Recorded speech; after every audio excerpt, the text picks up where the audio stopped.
this one, AK. Take care of the other stuff right now.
David. How you doing, Dominic? Yeah, I forgot to post this out. People How are will you? join. I'm doing pretty good. Just got back from a nice little break with my wife. We got to see some, I don't know if you know who Jelly Roll is. We got to see him perform at Summerfest Yeah. in Milwaukee. So it was pretty nice. Didn't he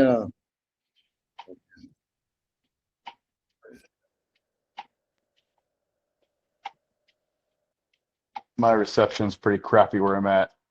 He's a country singer. No, that was mine. It was a YouTube going on in the background. Hey, Dom. Everybody. Hey, what's up, man? What's up? Let's see here.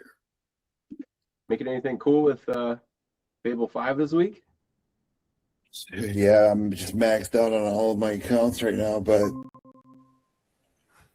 we were thinking about buying another one, but it's like, how much money are we going to spend on this? Because here's the thing, it's like once it goes away, now you're going to be so used to that. That's what they're doing. They're just getting you hooked. And then you got ChatGPT coming out either, I think today, 5.6 Sol. Is that a new flavor of Fable or something else? It's pretty much going to be similar, I guess. Yeah, I don't know. What's up, Brent? Nada. Just getting back into the swing of things. Took a few months off or a few weeks off, and now it's gotta get working. Went back to your motherland. Must be nice to be rich like you. Right. I wish. Dude, honestly, I could retire in Italy. Absolutely love that place. Oh, me too. My cousin just got back. We were golfing yesterday, and he landed, came to the golf league. He's like, man, I don't know why we live here. Yeah. I go, I do. I go, I mean, it's easy to say when you're retiring and you want to chill out. You know, it's a different lifestyle, but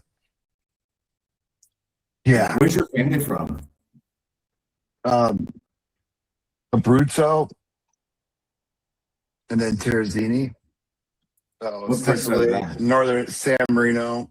So you got Okay. Sicily, and then you got San Marino, so north-south. So it's a little bit, it's half Sicilian, half Italian. And then I have my own citizenship for San Marino. Do you really? So I'm a dual citizen. 'Cause Yeah, that's a separate country, correct? yeah. Inside of Italy. we've never been taken over. But yeah, man, how's everybody doing? Brian, I don't know if I've met you before, have I? No. Hey, dudes. Um, Welcome. I work with John Harpence. He forwarded me this meeting. I am the the VP of AI delivery at PDS with him. I'm guessing you guys know John. John. Gosh, what's his last name? Harpence. Okay. Yeah. Anyway, just getting into business development for this AI practice we're trying to build. So yeah, just trying to scrape value wherever I can and provide something too. Well, I'll show you one thing that I'm doing. I can send you. It's pretty easy, but like then we can go into way deeper detail. Most of these guys have been on these calls and see it. But like I'll have my daily 20 going for myself, right? I'm working from one laptop when they close stuff. So every single morning, it'll run through this skill, and then it'll give me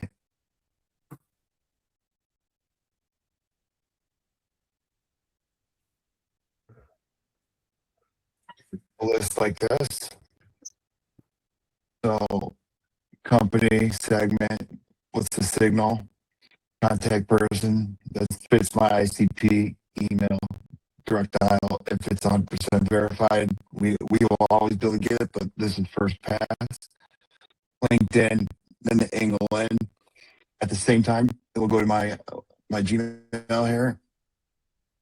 And then, oh my God, this is so.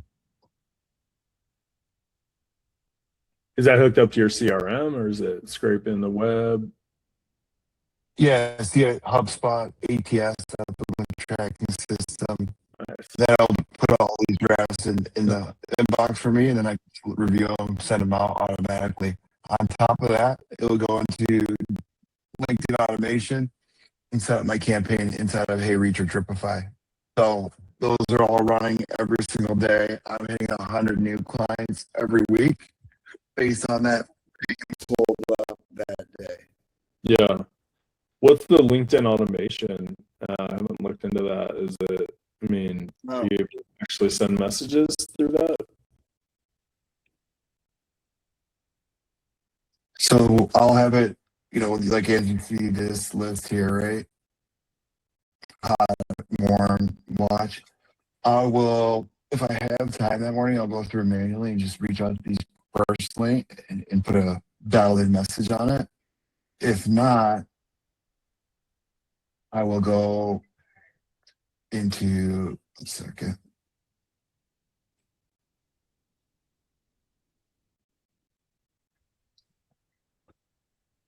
It'll come into here and Dripify, set up my campaign.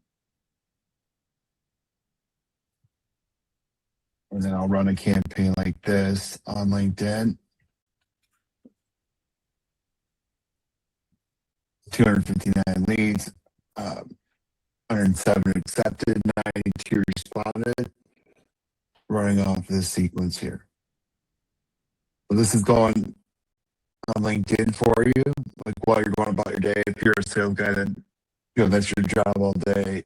Imagine this going 24/7 for you, or whatever hours you want to set up. But if you do set this up, you got to be careful, because if you go outside of these limits here, let's say you haven't been doing a lot of outbound on LinkedIn, you go outside of these limits, you'll get flagged quickly and your account will be shut down. I've been suspended twice already, one for 3 days. Yeah, that's one thing I'm trying to keep in mind, because I work with recruiters and salespeople, and they want me to just scrape all of LinkedIn and automate all the outreach. But we can't have our LinkedIn profiles flagged or blocked or. Yeah. Like when I go and do it for clients and stuff, we'll have, I'll show you our platform here. So this is our internal platform where I can go on here and build an agent, put in whatever model I want for our team, give it the skills that I want it to have.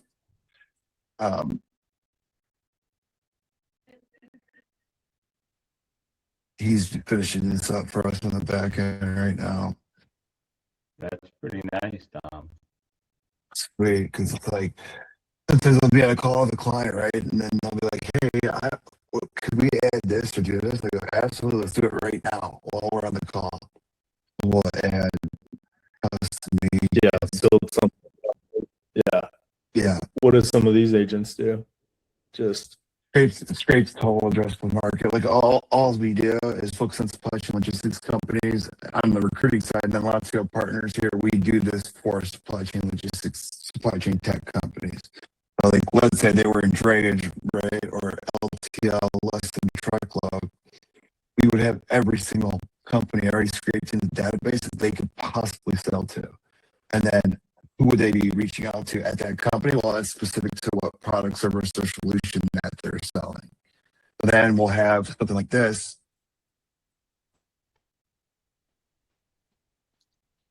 Be close to this stuff 1 second.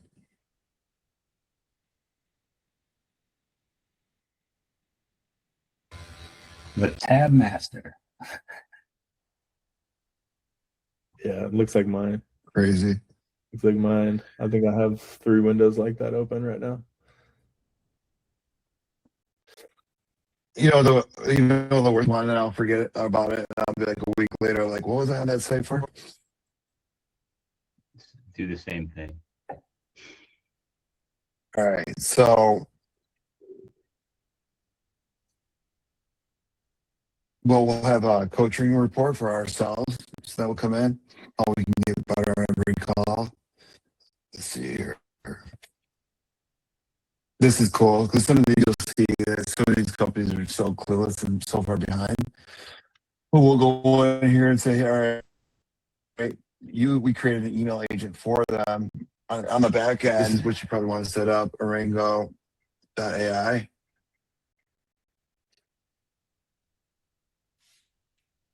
It's a good back end. For myself personally, I have this going, are you familiar with this? Obsidian? I'm not, no. You want to look into that, Obsidian. But anyways, so all those companies that I showed you that were in the database, they're relevant to this client right here. So they can come in here and say, here's the email agent. It's customized to them, right? And then they can be like, all right, give me 20 leads in Houston, Texas. I found 18 in Houston. And then I can have it say, all right, you can chat with us as many times as you want. Create a battle card for the first time. Tom, what are you using to find that data? What are you using to find that data? Are you using like you pulling from a paid resource or you pulling from free resources? When we originally built the database, mixture of all the above. And it's just constantly just going and going and going. Like let me see here. I have Like Assure, and I have Apollo. I do a lot of the company research. It's free on Apollo, so I'm constantly yeah. that. I mean, I even have this going right here.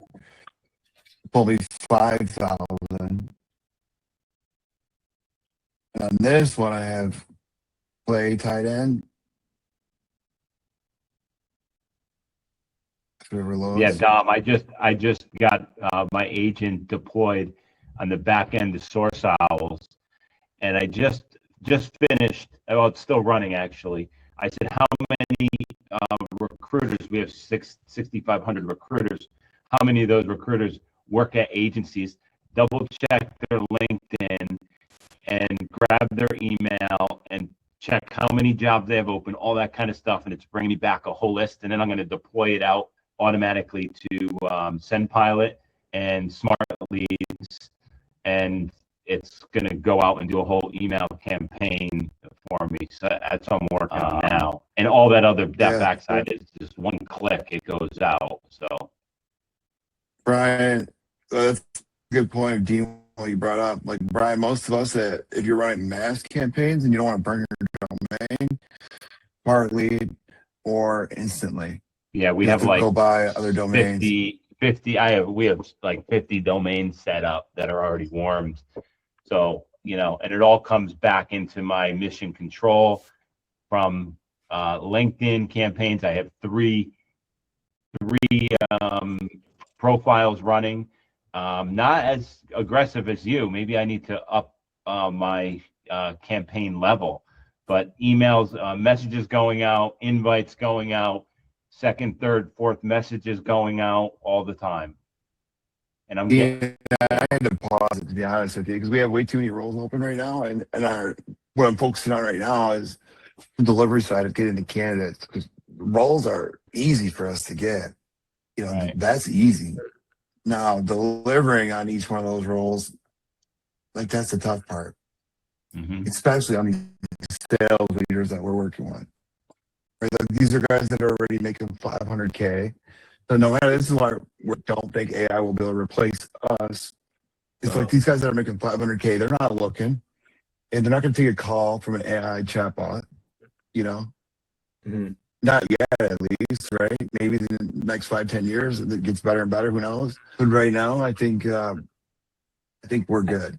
I think some recruiters are going to be way left behind. I mean, I was talking to a guy the other day. On any of this stuff, like they're still manually going through everything. I feel And like then I have another. I feel like everybody's going to have this capability that we're talking about right now that you just explained. Eventually, it's all going to catch up, and there's going to be a way for everybody to have access to it. But if you don't know how to sell or talk to candidates or why or ask the right questions, you got zero salesman skills, you're fucked.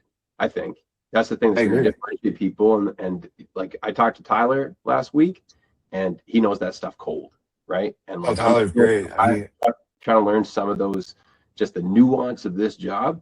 If you don't know that or care about it, then I feel like you won't keep up, and that'll be the differentiator. Instead of being able to do all this AI stuff, it'll be able to the selling part. I don't know. Well, it's going to come down to trust, relationships, delivery, right, and then all that combined. And that's what I'm working on right now is that content distribution channel. Which one did I have it? Yeah, I mean, I don't think AI is going to replace relationships. Never. I get hit up by recruiters all the time, and I can tell within the first minute. I don't even care what the job is that they're presenting. I'm just like, I just don't want to deal with this. This person, and I mean, our really good recruiters, I feel like it's hard to measure, quantitatively, like what they do differently, right? They just connect with people better, and they convince them that there's a good opportunity, and it's a good opportunity for them and their family, and that's Well, if you vet out, you're spot on, right? If you vet out the clients right, and you truly believe it's a good opportunity, it's a good leadership team, then yeah, I would feel comfortable pulling a guy that's been there 10 years and saying, that has 3 kids and saying, hey, this is a great opportunity for you. Are you willing to make that jump? We all know on the call, there's a bunch of scumbag recruiters that don't give a shit. They know this company's going to be sold in a year, whatever it may be. Leadership's going to change. These guys are halfway out the door. And they'll be like, oh, it's a great opportunity. It's the best spot you could be in, right? Whatever, blah, blah, blah. Put you in there, and you're like, they don't know. Because, like, there's a guy I talked to the other day, all the way up north, been at the same company for 10 years. He doesn't even know what he's worth. He's getting like 100K right now. In the market right now, this got to be 175K all day. Not only does he have that sales background, he has AI and marketing. And he's up to speed on a lot of these tools. I'm like, why haven't you been looking? He's like, some people just get comfortable being comfortable. Sure. Dom, it's a lot of it is really understanding what the job is, understanding the niche, and understanding what the candidate wants and matching. Because people look at job descriptions, think, okay, I'll find a plant manager. And it's really digging down the next step for a recruiter in talking to the client to figure out what exactly do you need. I mean, I need a car. Okay, what kind of car? What do you have to do? And that's what we're looking for. It's like, I need a plant manager. Okay, what's the problem? And people don't ask, they just take the job description because job descriptions are basically worthless. But you nailed it right there, right? Yeah, you dig it in, and then from there, you go looking for the right person. But the other thing that you do that's unsaid, and I don't know, I guess how you learn it is how you are, but it's your confidence. When you go out there and you start talking to people, you make it sound like you know what you're talking about as a recruiter.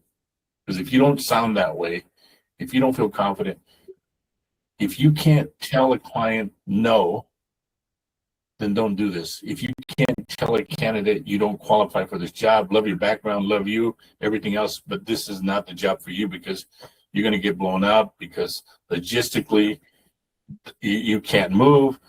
Secondarily, your style of management is different than their style because this guy is a micromanager. You want to have your freedom. It ain't going to work, and it's a big fail for me. Compensation-wise, you're too low. They're too low for what they want to offer, and you're much more. So that is what you really, really need is that match. But you got to be able to listen, and that's where you take things like the one thing that really helps is having a note taker so that you could really listen to the words that are coming out. Because many times, as I've said, you get a note taker, you plug it into Claude, and then it tells you stuff that you didn't even realize you forgot all about that they identify. And then you ultimately need a candidate persona, not a job description. Yeah. Well, we just pulled out of a job search because the company wasn't listening. We're like, listen, the type of talent that you're looking for in Chicago at 100K is not 100K. These guys are 150K. So, you know, they're like, well, we're not budging. And oh, by the way, they want them in office. So I go, okay, good luck.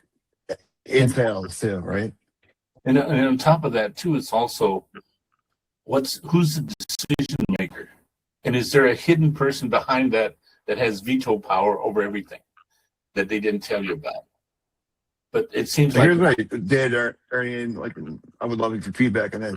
Normally I would say like, hey, we're gonna pull off this search completely. But what I went to him back with is basically like, hey, here's the last 4 offers that we placed for the exact type of role in Chicago. 140, 150, 165, 170. Here's the profiles of the candidates. Tell me this is not, you know, on 1 out of 10, where do these guys rank? And he's like, yeah, 10 on all of them. I go, exactly, that's what you're going to pay. And sometimes we'll just send in a candidate that's, 150. They'll be like, oh, I love that candidate. I go, exactly, and that's 150K. it's like a car. You know, we all love to drive the fancy cars, but we can't afford it. Yeah. And but that's got to be your comment back to them. And I'm not telling you any different, but I'm just telling you, this guy's perfect for you, but you can't afford him. And you throw it back at them and say, but let me try to find somebody that'll bring it down. But I think the biggest thing with it is that they need to understand what they want. And when they start doing that, and you need to have a clear understanding of what they want and what they can afford. And that's when you become the advisor. And that's when you got to say, well, I need for you to go back and think about what you want and get back to me. Instead of just saying, we're going to cut it off here, we're going to do this. These are the issues I have. Can you resolve them? If you can't resolve them, I can't find that. And maybe you need to go to some contingency guy at 10%. But I would say a good recruiter is not somebody who is good at working on or has a lot of jobs. A good recruiter is good at picking the right job and saying no to the rest and able to find the jobs to work on.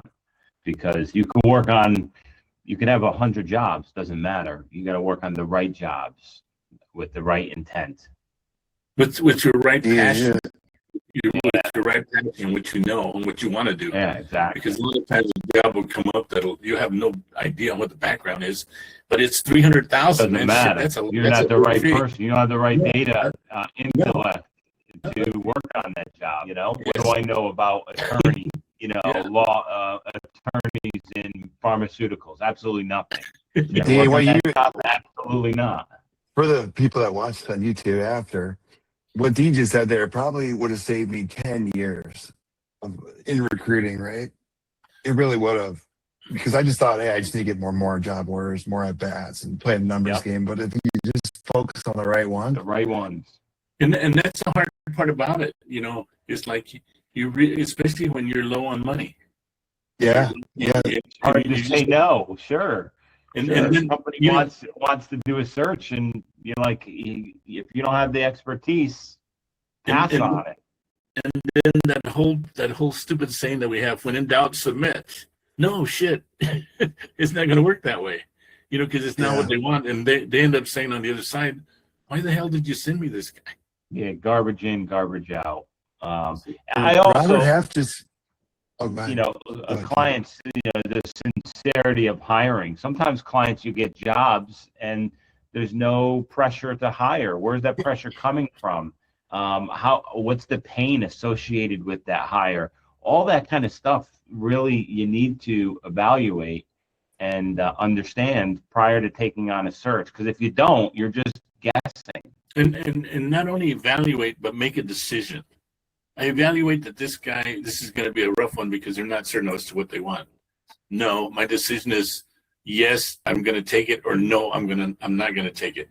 But all the stuff that later falls apart in the process, like at the very end, when the wife doesn't want to move, it's because you didn't ask a question. You didn't ask a question. That should never happen. Is everybody all in? You know, I mean, who else is involved in this decision-making process? Have you ever relocated in the past? Did you own a home? I mean, this is just common sense. Do you want to go to South Dakota in January? Yeah.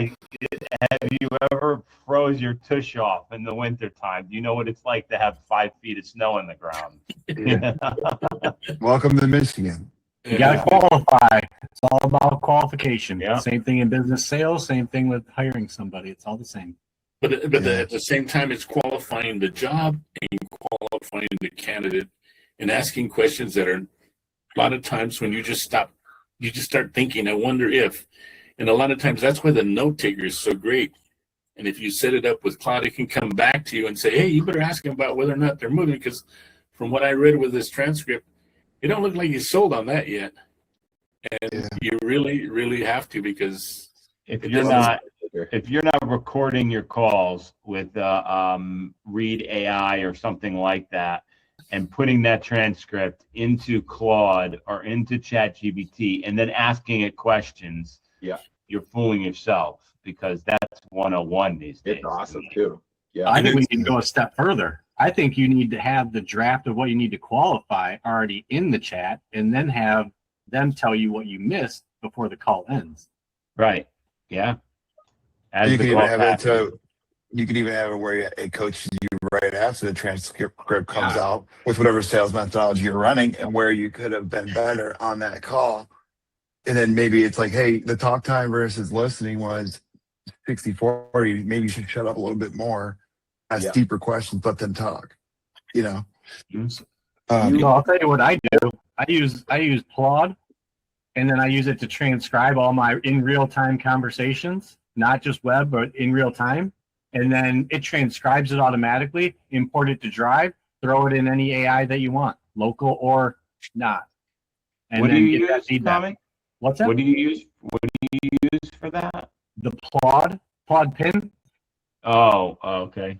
It's the same. Tom was talking about the B. You can use that too. These are just different ways to record in real life, not necessarily through the UI of a computer. Yeah. Because all meetings need to be recorded in my in what I think. And one way to do it is just with these devices. I use Cluely too, and I just turn it on. I have the phone right there, and if it comes on my phone, I'll just hit the speaker, and it'll record it. And then you take that, and then you take the job description, then you take any notes that you have from your conversation with the client, and you throw them all together, and you tell it to make an evaluation of whether or not this guy is worthy of going forward with. And then after it does that, then you say be brutal in Claude, and he'll come back and you don't just tell me what I want to hear. Tell me what I need to go back to. And then the second part of that is it should be yes, no, or maybe. And the maybe part is the part that you have to take that second call and say, does the guy know SQF? Does he know Does he have any non-disclosures? And you go from there, you know. Can I give you Ernie, can I give you a better way to rate instead of good, medium, bad? Is actually no, you can't. No, you can't. No. I would Yes, just say scale it from 0 to 100, and then you basically tell it. That's how you get a better indication of what it is in like a grading scale, not just good, bad, good, or that, but just tell it to give you a 0 to 100 scale. Tom, Tommy, I have a scale that tells me a breakdown of each of 4 different categories that have to hit 7, and in each one, if it's not 7 in each one at least, Okay. Yeah. then 28 altogether. But if it doesn't meet all that criteria, then it's definitely a no. Oh, you're doing it the same way. That's the same way I would kind of say. It's kind of interesting to do it, because then you can always go back and change it, but you can get the computer there to kind of give you a quick evaluation. And a lot of times it's not what you want to hear, but you could also then take that if you want and do a nice little printout and send it off to your client and say, this is what I determined from this one candidate. You can look at it and they'll say, yeah, that's cool. I want to talk to him anyway. Okay, fine. But these are my reservations. And I think that's the other part of it. It's not just submitting somebody for the sake of saying, here's a candidate. Because in fact, when they start talking about urgency, there's no such thing as urgency. You got to kind of take control of it so that you're in control. And you got to let them know, I know you have your rules, but this is how I play. Are you willing to go along with it? And if you are, fine. But I'm not going to send you 100 candidates. And I'm going to send you maybe 1, 2, max 3. But in return, you get back to me within 48 hours. And if you send in one candidate, there's no return, then that's when you send a nice little email that says, hey, we agreed to this. I have not heard from you. So until I hear from you, I'm going to suspend it till it becomes urgent again. And then they'll decide whether or not it's, because you're putting that front. We agreed. And these are my rules. I created an agent called Mira, and everything I run through the Mira agent, and it looks at like company, how does my client culture fit the culture of the companies that my candidate works for. It takes in consideration my notes, and there's like 150 different things it looks at. But at the same time, when you're doing that, you also have to ask the candidate, what's your style of management? What do you need? And a lot of times they'll tell you, I need to take ownership of it. But a lot of times, some of these guys, sometimes you'll submit a candidate that's more qualified than the rest of the people that are interviewing them, and it scares the shit out of them. So when we personally inside here at Lotso, when we're sending over a candidate for a VP of sales like this guy, we're asking and sending this to the sales leader, everything that they're going to probably want to add, so they can just focus on digging deeper, and we can speed up that process to 3 to 4 interviews max. Because like some of these first calls I'll have, it's like, oh, tell me why you're thinking about moving. Well, we already got that. What's your quota? We already have that. Like, tell me about this, that, boom. And so AK will send this over, and they love it. Yeah, I mean, and they gotta have qualifications, like save time, save money, increase profit. If they don't have that in their resume, then you got to get them to start thinking about what the hell did they do. And one of the tricks that I learned was, if you don't know or you can't think about it, Mr. VP, talk to somebody in your team, one of your close friends that's on your team. They'll tell you what you did. And a lot of times, if you look at their resume, they're taking credit for what you did. And so, Vargas, what have you been up to? I haven't talked to you in a while. Oh, not much. Just spent the last week. My father passed away last week, so I just kind of been Oh, sorry to hear. for a while. So spent over 20 hours in driving in 2 days. So I'm kind of exhausted at the moment. So get a couple more days, and then I'll be back in the swing of things. So I'm sorry to hear. yeah, it's all good. It's all good. Sorry for your loss. Yeah, it happens. We were expecting it. So, but Where'd you drive to? Kansas. Mm. Yeah. all Yeah. the way from South Texas to Kansas. So Texas is pretty big, pretty long. What about you, Brent? I know you've been on a 5,000 week vacation here. Yeah, no, I'm just getting back on the phone. All this tech stuff doesn't work for me. You know what I mean? Like I'm 56. I'm not technically sound, so I just make phone calls. It's working. People respond. So And don't change that. Don't change Yeah, that. yeah. Right? If you're not, Well, if you're just yeah, going I've for got what a you're going client for. who posted a role and he's like, fuck, the next day I had about 8 to 10 emails. They all read the same, saying, oh, we can fill this role for you from people. And it's like, yeah, you know, which kind of gave me confidence that the phone will keep working. What type of roles? It was a commercial roofing estimator. Yeah. Hey, Brent, and you want to make some big money? If you talk to any of those owners that are looking to sell, that are $1 million plus in EBITDA, got a private equity guy that will buy them up right away. Give them a multiple they're looking for right now. Right now, I just went golfing with. Really? Yeah, these guys are buying up all. Any of you guys have clients that are in HVAC, plumbing, cool. This private equity companies buying up everybody. So Okay. the one guy was from BlackRock, and he was explaining to me like SPACs and this and that, and how he's putting all these companies, like, let's say you're a private equity company and you have, Midwest is your main focus, your electrical contract, whatever, and you got one company in Florida. Oh, they will go to you and be like, hey, Brent, we want that company in Florida. I want that. We're ready to sell. I'm, looking to build out.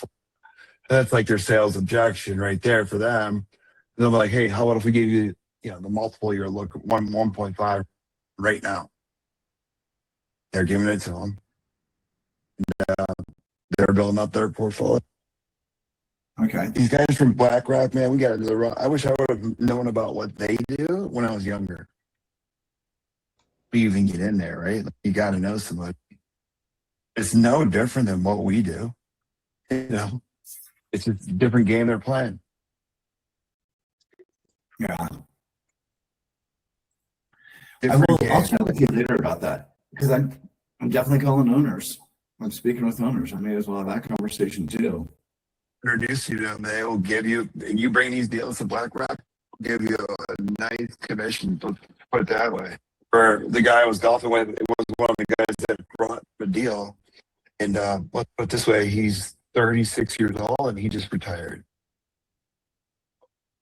Yeah. Retiring would work. I'd be down for that. He's golfing every day. So I go, you're not going to be able to retire. He's not going to retire. He's like, I'm just going to look for the sweet deals I can bring them. And yeah, 36 years old. Imagine how many deals. I could ask him without asking him, but like, how many are they? With Theo, he's like, I make great money. He's like, boy, I to work.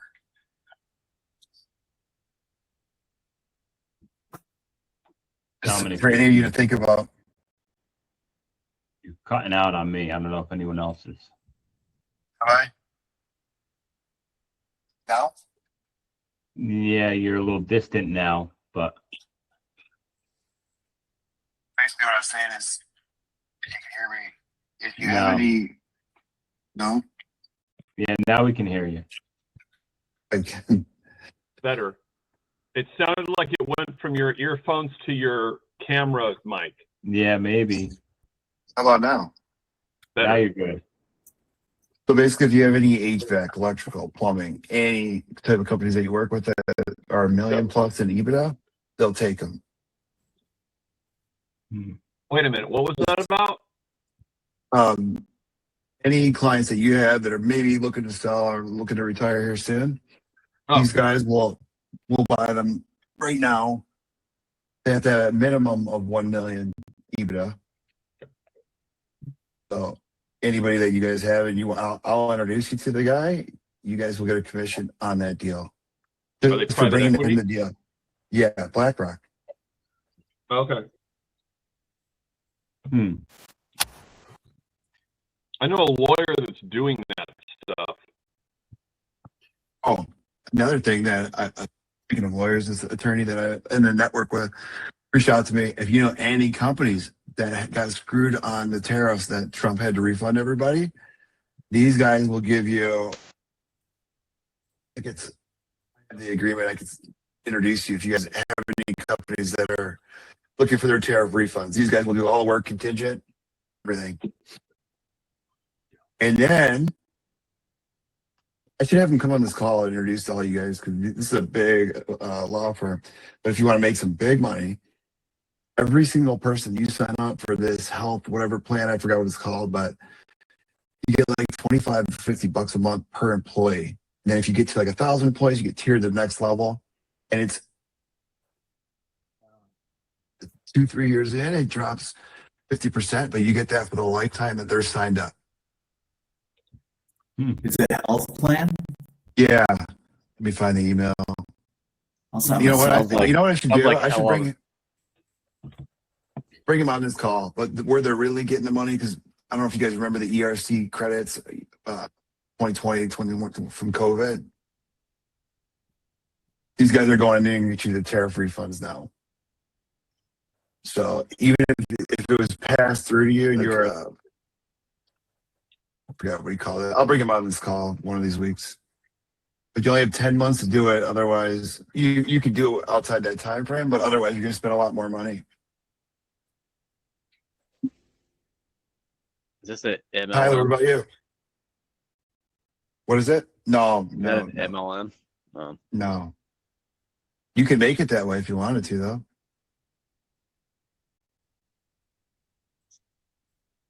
Tyler, what do you got going on? I just sent you a repo to clone instantly on LinkedIn, if that's valuable to you or anybody else in this group. Diving down Fable 5, I built out a dashboard for my Claude system to host it on a website that integrates everything that I'm doing, just to give it a cleaner, more simple look. Integrated some voice agents to just kind of talk to with a cool UI, and it's just flashy stuff that I think is just kind of fun to work on and that I like having. It's not anything that moves the needle, but it's cool. And then I showed one of my past clients who went into business for himself. I was like, dude, you got to use Claude to get these systems, because he doesn't know anything about business development. So he's in business for himself, trying to find new clients just to do pre-construction. I showed him that thing, and he was just blown away by the dashboard. Like, the thing that doesn't do anything for you except the flash, that was like what he was buying. He's like, oh man, can I buy this from you? Can you build this for me? I was like, I'll just send you the code, man. It'll take 30 seconds to install. And that's why I'm focusing on the sales agent and the contract distribution, because I see a lot of people getting laid off, but also a lot of people starting new businesses from these layoffs. They don't know how to sell. They don't know how to prospect, right? But they maybe have a great idea, and maybe we're a domain authority figure, let's say in transportation management systems, and they want to build one out. They just don't know how to sell. Yeah. Yeah, I was playing around with Fable 5 just, before I knew it was going to get extended. And I was basically having it deeply analyze SourceRail, Juicebox, Pen, and a few others to see, like, how are you sourcing and how can we clone something for our own systems? Let's cherry pick based on what tools we have and how can we build it better for ourselves. I did that. I built a trading bot that's on the side of recruiting. Where I set the parameters, it'll give me the strategy and why, and then I clear it to go or make the trade myself. I really want to start pushing. I haven't played with the trading bot in month, besides building it out, but I really want to just throw $100 at it and be like, here's your rules, go out and do it. Don't ask me for permission. Let's check back in 30 days to see if you've blown up the account or not. $100, who cares? You can test it on paper trading first. Yeah, I could. But I'll show you one that these guys put in $3 million for this bot, and they're trading on Kelsey. Look at this. Tyler, I'm interested in that instantly. Like, if you could send that over to me, that's interesting. Okay. Yeah. I'll throw it in the chat. I just sent it to Dom on LinkedIn. Be careful with the trading bots, guys. Be careful. Don't give it too much money. Kelsey's a whole different beast than trading. So I would do it in Kelsey, but I would not do it in the stock. If you're going to do it on Kelsey, make sure we all make a phone call or send an email to the CalSheet app 10 minutes before Tommy puts his bet in. Well, look at this. $3 million these guys put in. This is my Wait, brother. what is that? Brother, these guys in the NHL put $3 million in these bonds, right? And they're aiming for like 0.03%. But look at these agents that they have trading. 100%, 100%, 100%, 91 point. This is just one day. 100%, 100%, 100%, 100%. Win rate, but that's a return on investment of 0.03, right? Yeah, look, revenue for that day, $9,181. Huh. And then I tried to put this into Claude. I see.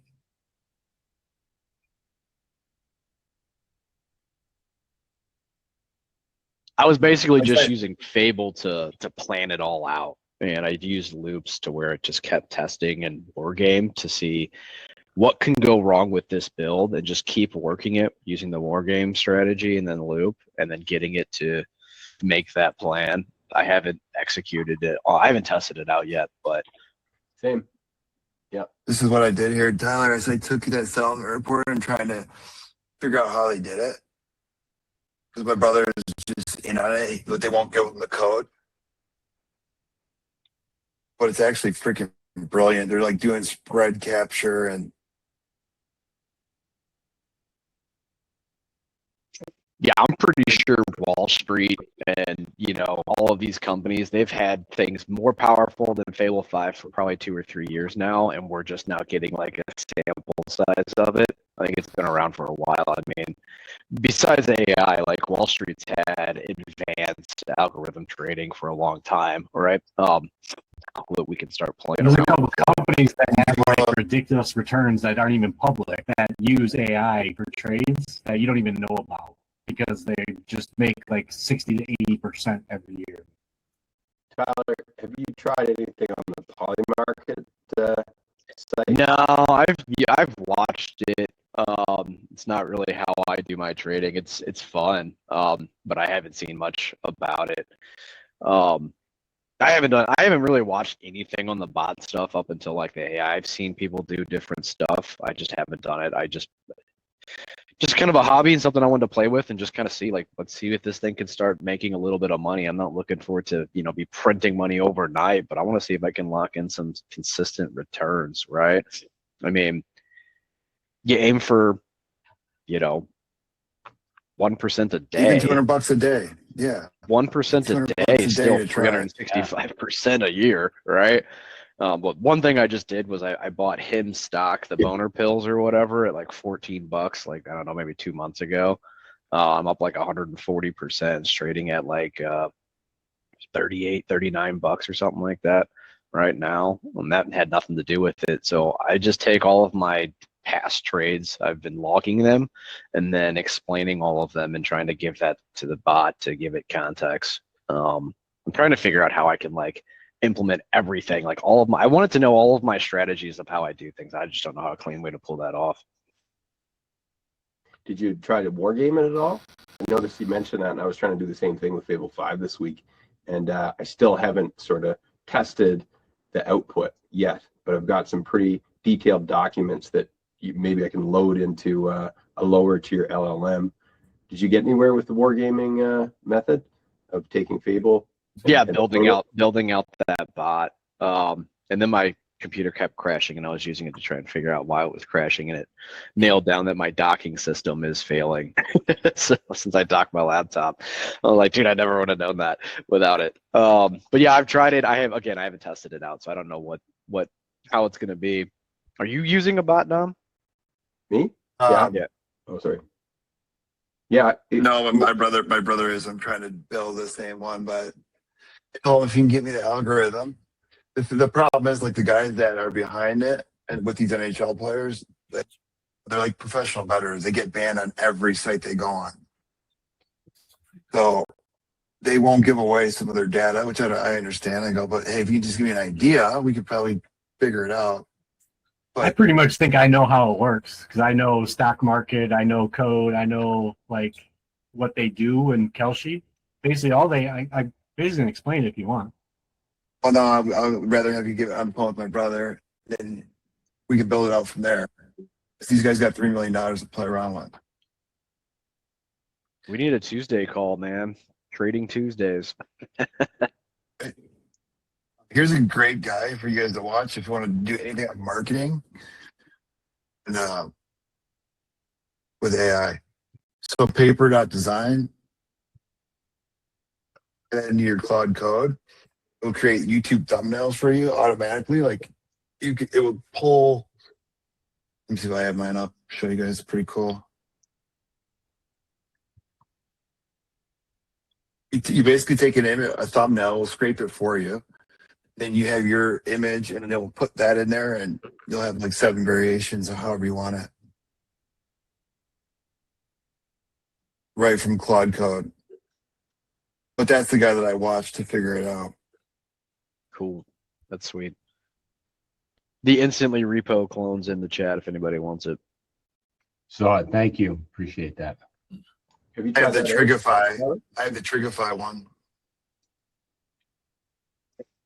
Yeah, You have Tommy or maybe Tom a Vargas would be repo a from guy. that, Dominic? Do you have a repo Yeah. from Trigify? Yeah. Could you send that to me? I'd be very interested because I was gonna go through it manually, and if you have a repo, that would save me a lot of time. What's your GitHub? I don't even know. My AI is hooked up to it. It just automatically goes to it. I don't even know what it is. I can get it for you. Hold on.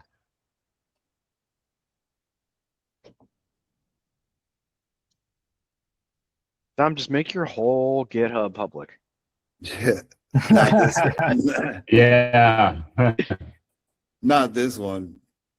I got it for you. I'll send it to you in chat.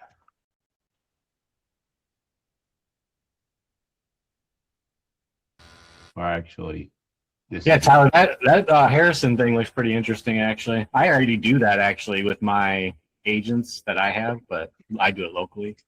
But Well, you or Vargas would be the one to really talk about that. So, you know, with all the IP warming and the domain warming or however that works, right? I don't know how well that repo is going to do for stuff like that. I think, you know, I think there could be some value in just paying for something like Limlist or Instantly kind of handle some of that for you, but maybe I just don't know enough about it. So I think something like this is more for the ability to do it locally or on the cloud, to have like your choice of model that you want to use and like agency that you want. Like if you're stuck, you're kind of stuck in the AI. Like when you use those products already have the LLM that you have to use, and maybe you don't like that LLM. And so this will give you like the option to use any LLM that you want, basically. Gotcha. Yeah, I haven't tested out a bunch of different tools for that. I've used Loxo Outreach for, you know, all of my stuff that I've done, and I'm pretty sure I've probably burned up my domain. So maybe I should have had access to those tools a long time ago, or took the time to learn them. So I'm going to add you to this.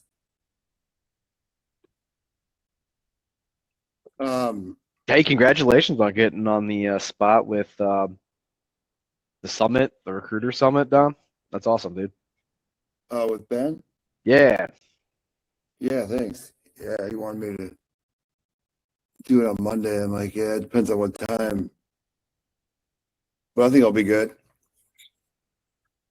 But it seems like they got a lot of people on there that are going to be talking about AI. So I'm kind of curious to watch and see what all these other people, because I don't see any of these other people in any of these groups that we're in. So love to see where they're at, what they're doing. I watched some, whatever the last talk was, and a lot of it is the vendors like Crelate, Penn, you know, talking about their AI agents built into the product that they're selling. And it's cool, right? But a lot of it like isn't going to learn. Like with Loxo's AI, it's not learning and adapting based on your workflow. It's just a standard one size fits all for everybody, right? Right. I don't know if any of those work, but Yeah. Actually, is Tom on? I think he's buried deep. Yes, dear. Didn't you just do an MCP with Loxo and Yeah, we have a Actually, that's not what Loxley. You just drop the resume into Recruiter Claw, and it builds an MCP sequence for you. It goes out and finds 6, 7, 8, 9 jobs, the hiring managers, the LinkedIn URL, their title, their email, their phone number, and then builds a 3-sequence email based on a feature benefits bullet pointed message and a subject with a benefit in the subject. Nice. And right now, I was just started thinking about that instantly clone. Can I clone that and wire that in? So then it just drops it right into that instantly clone and sends it off versus having to tell everybody, well, we got to hook your lem list up. Oh, we have to hook up your instantly. Oh, we have to hook up your upticks or whatever. This way they could just use this one. I don't know yet. Did you test it out? Test what out? The instantly clone? No, not yet. No. Tommy, like, Is what's it, the kind of maintenance that we would have to do if we copied that? Like, let's say Tom, Tyler, and I set that up. What kind of maintenance are we looking at? Depending on like local or not, that's what would really determine that. Say local. So based on that, you just have to have some other things to monitor, like Prometheus, and there's all kinds of other software to monitor your like local stack. And so that's what you basically have to do, and that can just give you alerts. So you really don't have to monitor that much. You basically just What do you mean by monitor? That's crazy you said Prometheus. That's what Brad said today on something else. I'm like, what? I don't even know what that is. That's just the overall server. It monitors like a group of servers. So that's like what the cloud people use. Like they need to monitor like server health. So like if you look at a server, it has all these different compartments and all these different things that operate within it. And so it judges the health based on power and all that stuff and data keeping and just keeping all the data safe. I don't want to get deep into that because that's probably not part of this call. So, but Did you tell Brad about Prometheus? I don't know. I know about it just because we're working on servers. So I don't know. He literally just brought that up today, and he goes, would a tool like Prometheus work to make sure we are always aware if one of our tools is down due to some breaking change? Yep, that's exactly what that's. So you're monitoring your stuff. You're monitoring your local stuff, and that's how you do like the maintenance. Because the cloud, you don't have to worry about that. The cloud is just always running, so there's no maintenance a part of it except the code that you put into it. Yeah. So now you have to do that local side of stuff too. So look at like these issues that pull up, right? These are automatically getting generated. Then he's automatically clearing them up with whatever loops he set up. Yes, he's using like CodeRabbit or something like that to monitor and auto issue all his workflows. This part I don't know, nor do I care to know. This is what part. No, that's what I know. Yeah. This is my code stuff. Actually, this is my part of the job. Right. I'll let you guys handle this part, but this part, you lose me on this part right here. That's just telling you issues. Yeah, it's just like what's going on. So that's like how you determine how much work you have like left to do. So that's like your list of jobs that you have to do every day. That's what you'd follow basically here. So a local model's more maintenance? Yes and no. Well, for me, okay, let me back up here. For me, when I'm working on jobs, I don't see an endpoint to the job because there's always an iteration because you're always running into like edge cases. Because edge cases are what determine what a hardware actually does. Like you have to always update those. So I don't see the job as finished because I always have to move with it. So my maintenance is continuous evolution of the product, if that makes sense. So I don't look at that as maintenance. I look at it as part of the evolution of the product. Especially nowadays with the way AI keeps, yeah. But what you're doing, Tommy, is crazy. I mean, that's government, can't leak. Yeah, it's high level stuff. That's exactly why we have to be local and we can't be in the cloud because of all the pitfalls of the cloud. What about any of the Chinese models? Are they going to let you use that? Probably not, to be safe. I would say yes, you can, but the hard part is, what do the weights do?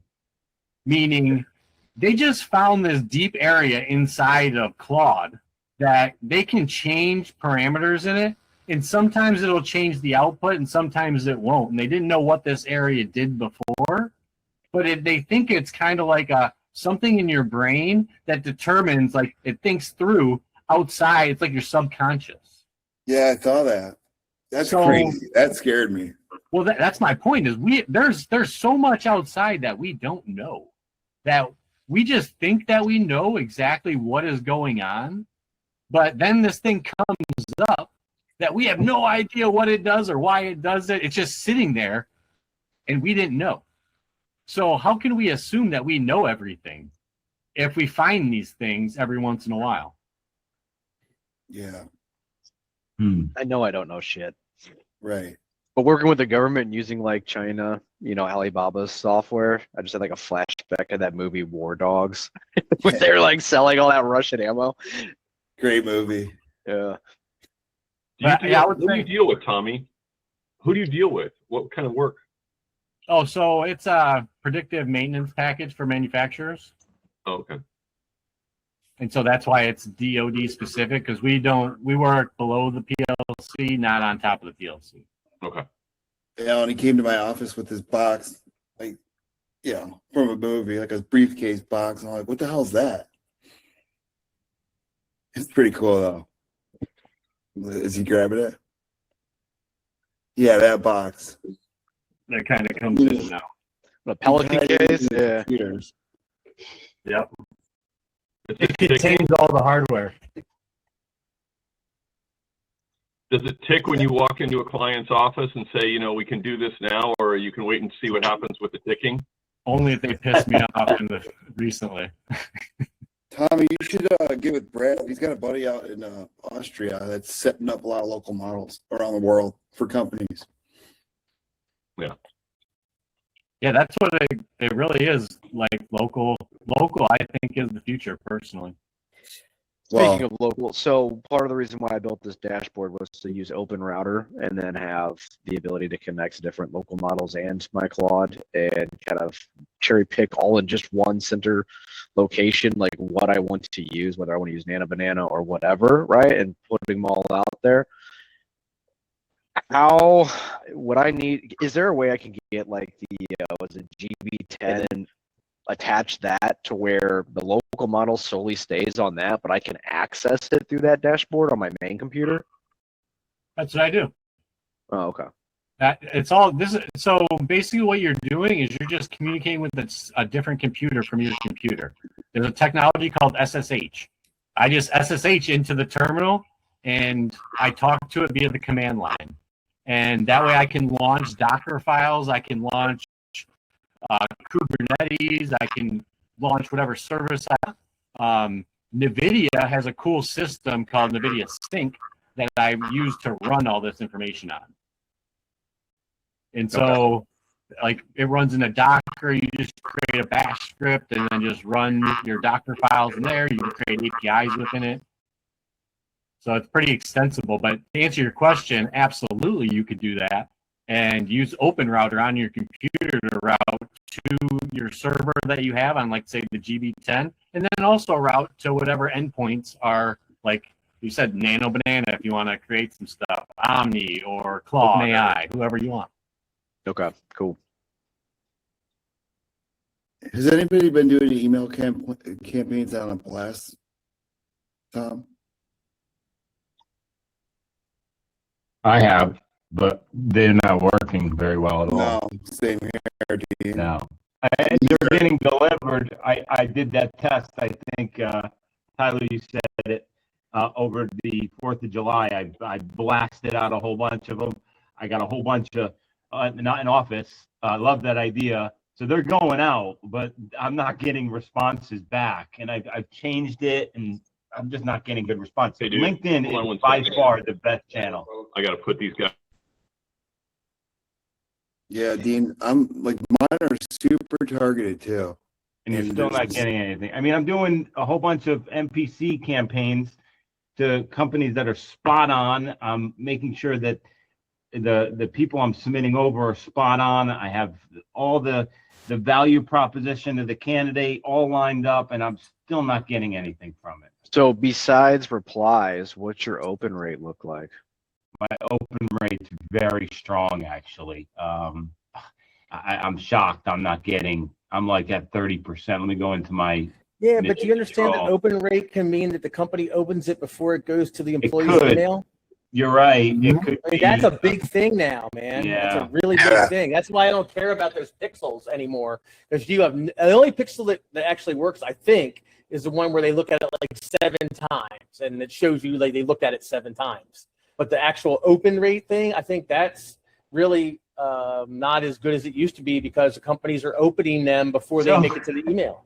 I think it flags it too if there's tracking involved. I think it flags it as spam more likely if it's the tracking pixel. Yeah. Yeah. All right. So I'm just looking at my dashboard. I just got a response. Does she have blah blah blah experience? So I just got a response from my MPC campaign, which is cool. That's First awesome. response I got. I've been running it for about a week and a half. And at a very lower volume. I'm going to scale up volume. So that's good. It's working. Yeah. That's awesome. I haven't had, in the beginning I did. And then last week I had, or 2 weeks ago, I had a really good one. I brought in a bunch of job orders, but there's always, over the holidays, for some reason, on all this stuff, there's diminishing returns on all outreach, and I can't figure out why that is. Because everybody is doing it for everything. Yeah, but why do you get good results for loans at first? Why do you get good results when you first dive in, and then your returns start to diminish over time? I never could figure it out. I mean, 3 years ago, you were making gazillions of dollars because you were the first ones doing it. Now, everybody does it. And when I say everybody, every recruiter, every bank, every company, fucking everything. And now it's going to be like bots replying to bots. Tom, I'm creating a similar thing that you're creating, but I'm doing it on Source Owl. So I have like thousands and thousands of submissions and jobs. So I'm creating a bot that looks at those and then looks at open jobs and then looks for the hiring manager and then markets out. We have 10 candidates, our top candidate ranks this and has all these experience. So I'm going to be ramping this up very, very quickly because I have the data and I just got back-end data to my whole Source Owls database. So I don't know. Are you still selling that? Are you keeping it? We're having issues with the bank getting finance. But our buyer really is still super interested. I had a call with him today. He's just waiting for the bank to give him approval. So we'll see. I'm preparing for it not to be sold, to be honest. I'm like, right. And I got to thank everybody on this group too. You guys have totally changed the way I think from like end of January to current. I mean, I'm doing crazy stuff that I didn't even imagine was possible. And it's all, I mean, I'm like a 5-month study and doing some incredible stuff. So Dominic, thank you and everybody else here. I thank couldn't do it you without you guys. That's what this group's for, man. It's just sharing what tools work and what doesn't. I mean, like, look at how many recruiters can we get in this call and none of us run up into the same clients. I even talked to 3 of my direct competitors and we still barely bump into each other. Like Brent Orsuga, who's big on LinkedIn. I maybe ran into him once, that's it. Yeah. So it's like, I'd rather. Oh, is Andy Rhodes on this call right now? I stepped on your toes with one of my messages, Dominic. Yeah. Yeah. That's okay. That's one of my best clients. So. Yeah, no, I saw your company name in there, and I'm like, I just really quick said, oh, I know Dominic. It's cool. Yeah, they're awesome. That's the one that I'm doing that big AI project for right now. Oh, cool. It's going to be a $6 billion company. Yeah, that sounds amazing. I feel I have a lot of anxiety because I feel like right now I know enough that I know I don't know anything, and it's such a crazy feeling. Like I want to be at my desk building and learning 24 hours a day. Yeah. It's a problem. You know, this is what I would tell you, like, and the reason why I wanted to learn it too, it's like, hey, I know that this is the type of talent that companies are going to need here coming up, right? So I need to be able to learn it. But also what I've been able to do with it now, it's like, holy smokes, created a whole nother business model, revenue stream. I know.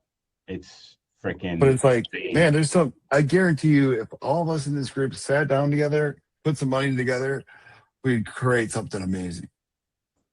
We would. There's no question about that. Everybody has their skills too. Would you take Canadian pesos, Dom? Of course. It's and a couple boat trips and a couple fish, and you're good. Let's go, Ed. I'm greasing up the trailer yesterday.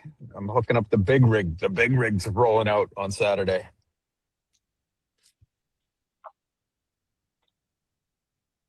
Did you go to any of the World Cup games in Canada? No, it's in Vancouver. 75% of my Colombian Canadian friends went, though. And they lost their, you know, it's just a ferry ride away, but it's like 4-hour trip. So I go to one of the games. That would have been. But the final game is, you know how much it costs for a ticket? I didn't know soccer was this much, but about $10,000 to $20,000. Yeah. For one ticket.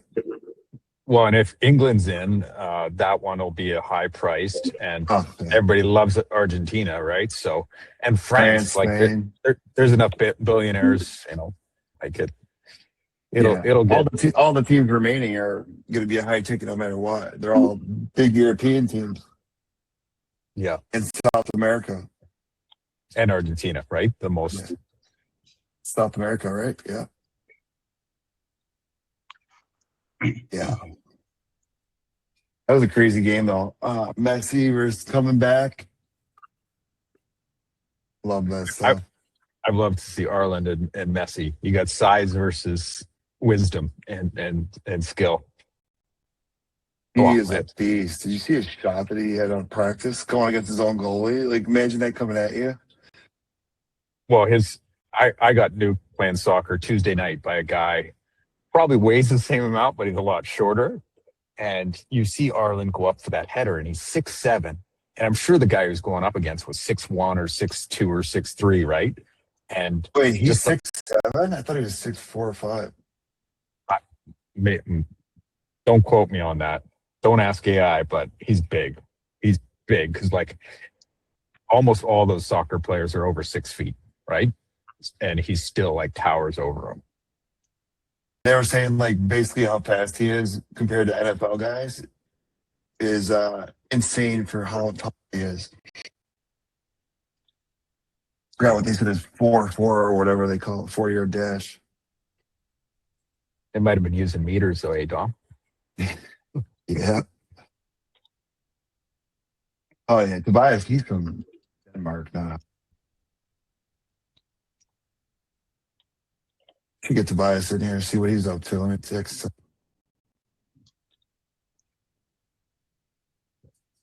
Cal, what do you got going for AI? I think you're gonna love what I have for you when I'm done with it. Content distribution channel to go across every single social media platform, custom tailored to that specific social media channel. Like you could put a drop down menu, right? It'll be like thought leadership, domain, whatever. And you put in the topic you want to talk about, or you can have it scraped in every day. And then I need a chief of staff just for my social media. No, I need a chief of staff. I did 100. I think I did something like 240,000 impressions last month. And it's amazing. Wow. And I've got, and out of it, I'm like, Kelly, you got to launch a new YouTube channel just on boating disasters. Like, I'm like, I jumped on Claude and it gave me some horse shit. I'm like, Claude, you're not giving it to me straight. I'm like, this, I had to redirect it, and I'm trying to connect Notebook LM, but there's a great opportunity there because like marine recruitment is fucking huge, right? Marine construction is huge.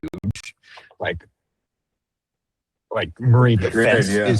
is huge, and you know I've got like 40 years of experience on the water, and just Do at you the end do of it, marine construction recruitment? I could and I have, but like the Canadian players, you know, I don't want to chase them. Yeah. You know, I just got hit up by a company to do a search for them this week. That's the only reason why I asked. Yeah. Look at this. Yeah. Let's get help them with their AI. 14,000 jobs right now. They've only had 21 submittals and 6 placements.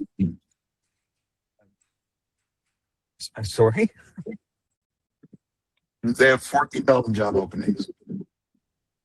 What? 14,000 job openings? How's that possible? Yeah, medical. And 14,000. Their placement 6. I'm scared to get old now. When did they start? Like last week? Let's see.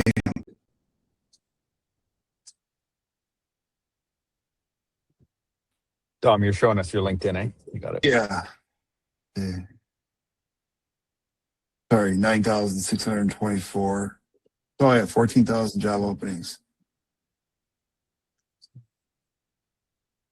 21 submittals, 6 placements. Is that with one huge client or a few huge clients? No, he's counting one. He's counting. You have to take the rec number out of it, isn't it? You got to start from the 21 subs, 6th place, sub to start 3.5. What is this? This is AI submitting these things? No, this is this company, that a recruiting firm that wants me to help them with AI. And they're like, we can't deliver. We have way too many jobs. Yeah, they're going after VMS. Yeah, yeah. It'll be interesting to see what the VMS, because like I was like, oh, I could do this with like 3 platforms, right? But like if there's 3 recruiters all using AI to source for it, like all of a sudden wasting time. Every candidate's going to be getting, you know, they're just like, they're either just going to start ignoring it all, or like I mean, I just can't imagine how much. Well, it's no different than direct placements, right? If you got 3 firms working on the same role, it's like, I'm out. I think Rich Rosen just said it the other day. Yeah, VMS suck. We're talking about knowing what jobs not to work on. VMS is on the top of my list. Dean, they don't suck if you freaking are the VMS company, because they get No, 2% if you're on the either VMS side. company, that's a different story. But as a recruiter, yeah, VMS is on the top of my list of what I don't want to work on. Too much competition. You treat it as a number. It just, I don't know. I've always stayed away from that crap. I used to love VMS as long as I would call on the managers around the VMS, and then when they sign up, great. Yeah. And it's a vendor management system. Yeah, but invariably, if the VMS is handling the money too, it's probably not a big company, and they're probably screwing up with the money. And because Universal Studios tried it one time, everybody got so pissed they called all the vendors in, and my company I was working for was one of them. I walk in, I wasn't working with them. I wouldn't work with them, and somebody asked, of the agencies, how many does the VMS company place directly? And it was 85%, because they were stealing the candidates. Once the contract was done, they'd steal them.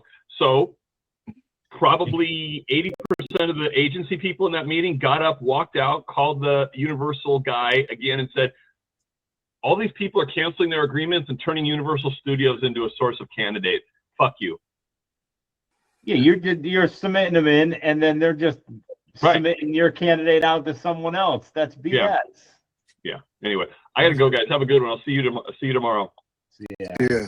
Hey Tom, that social media thing, is it going to actually post for you? Yes, and then on certain platforms, you could say, I want to read it first. Like if you don't, like for me personally, I'm gonna only focus, like LinkedIn, I want to review it first. But on the other ones, I don't care like about X and TikTok yet, right? Just want to get it out there. What are you using to post? Are you actually using Claude or whatever to post it for you, or using like a software like Pilato or whatever? I haven't done. The guys are wiring it up right now. Once the GitHub repo is done, I can send it over to you. We built one working that on a actually similar thing, so I'd be interested in that. I mean, I have it like quarter built. we built this one. Well, I say we. This is more of Jordan's build than mine, but it's a LinkedIn content. But here's the really cool thing about it is that you say build my brain, right? So build my brain or ask me questions.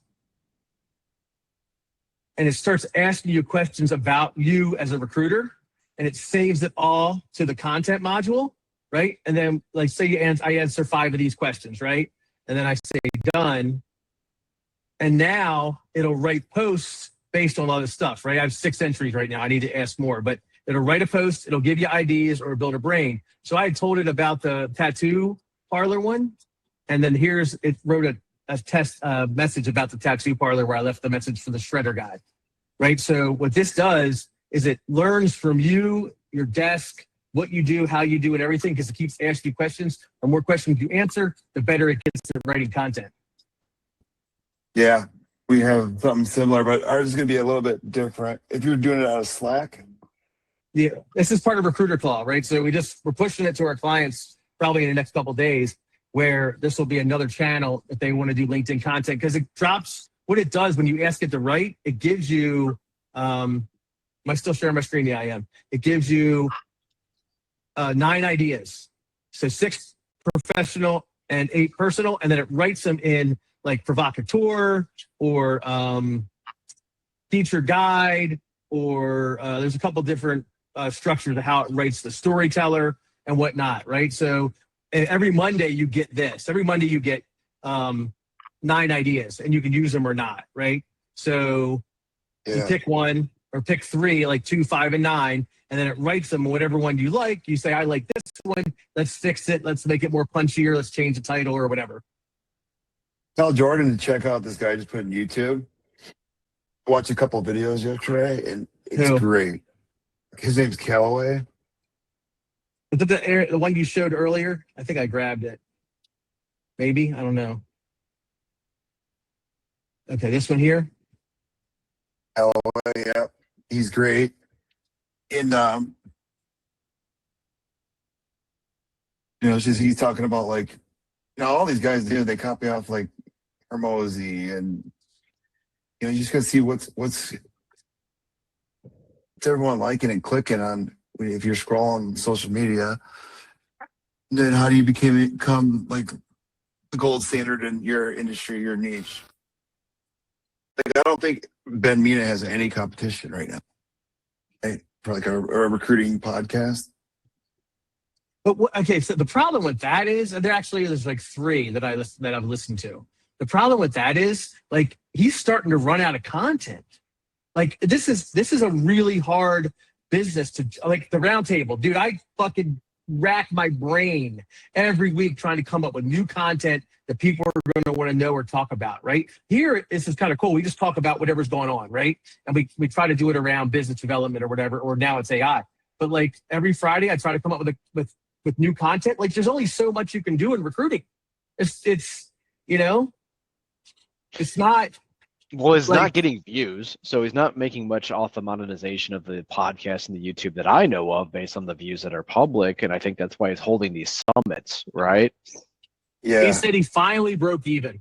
So, recently I talked to him like 6 to 8 months ago. We were talking about just content, and because he has all of his videos are edited and production value and all that. Like, I don't give a shit. I just, upload mine and move on. He has a lot of production value that goes into his. He said that the summits basically were helping him break even. That's how he was breaking even. So I don't know, like, how you could get a podcast at the level of, forget the top 20 guys, but even like, some of the more niche ones that I listen to that have, if you go to their Patreons, they have 800 members, right? Like, how do you get that in the recruiting world? I think you're trying to monetize something that the monetization is actually in how they talk to the people, because you have to really know the people.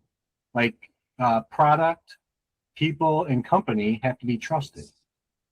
And basically, you're investing in the people at that point so they can trust you. Then when you email them, they trust you and talk to you. This kind of goes against the problem you were talking about with all of the recruiters are doing the same thing. And so how do the people respond to those people? They respond to them based on the trust that they have in the person over the time that they talk to the people. And you got to get at least like 17 touches on the person before they like you and they even accept what your company does. So you're basically paying up forward for something. I wouldn't look at it as a way to monetize though. But if you do it right, good. Yeah, you can definitely make a lot of money. Oh, doing absolutely. it. You build a community, right? And then you have products or like that guy that Nate, what's his name? Nate Herc. He has in his school community. Let me show you right here. That's where the money is. You and I had talked about this before. Dude, that's the money is. He has 4,000 people at $100 a month. So what is that? $4 million? He's 26 years old. 4,000 times 99. And what's his 400,000 a month, right? What's the school about? Anything. AI. Yeah, it's an AI school. And the thing is, I looked on there. There's no recruiters on there at all that are worth a shit. Yeah, right? $400,000 a month he's making. Tom. Search recruiter, 396. search headhunter, search recruitment on there. There ain't nobody worth a shit on there. Well, I think that's because a lot Nobody. of recruiters aren't going to pay to learn to get better. They think that they're going to get the training from the job, and if they can't make it, they go do talent acquisition. They Then go how in. the fuck Yeah, does recruiters want to buy something. $10,000, right? Like Gianti and Nader used to charge that. Like they charge like 10, 15 grand. That recruiter, millionaire recruiter, whatever he was fucking charging. Who's the other guy?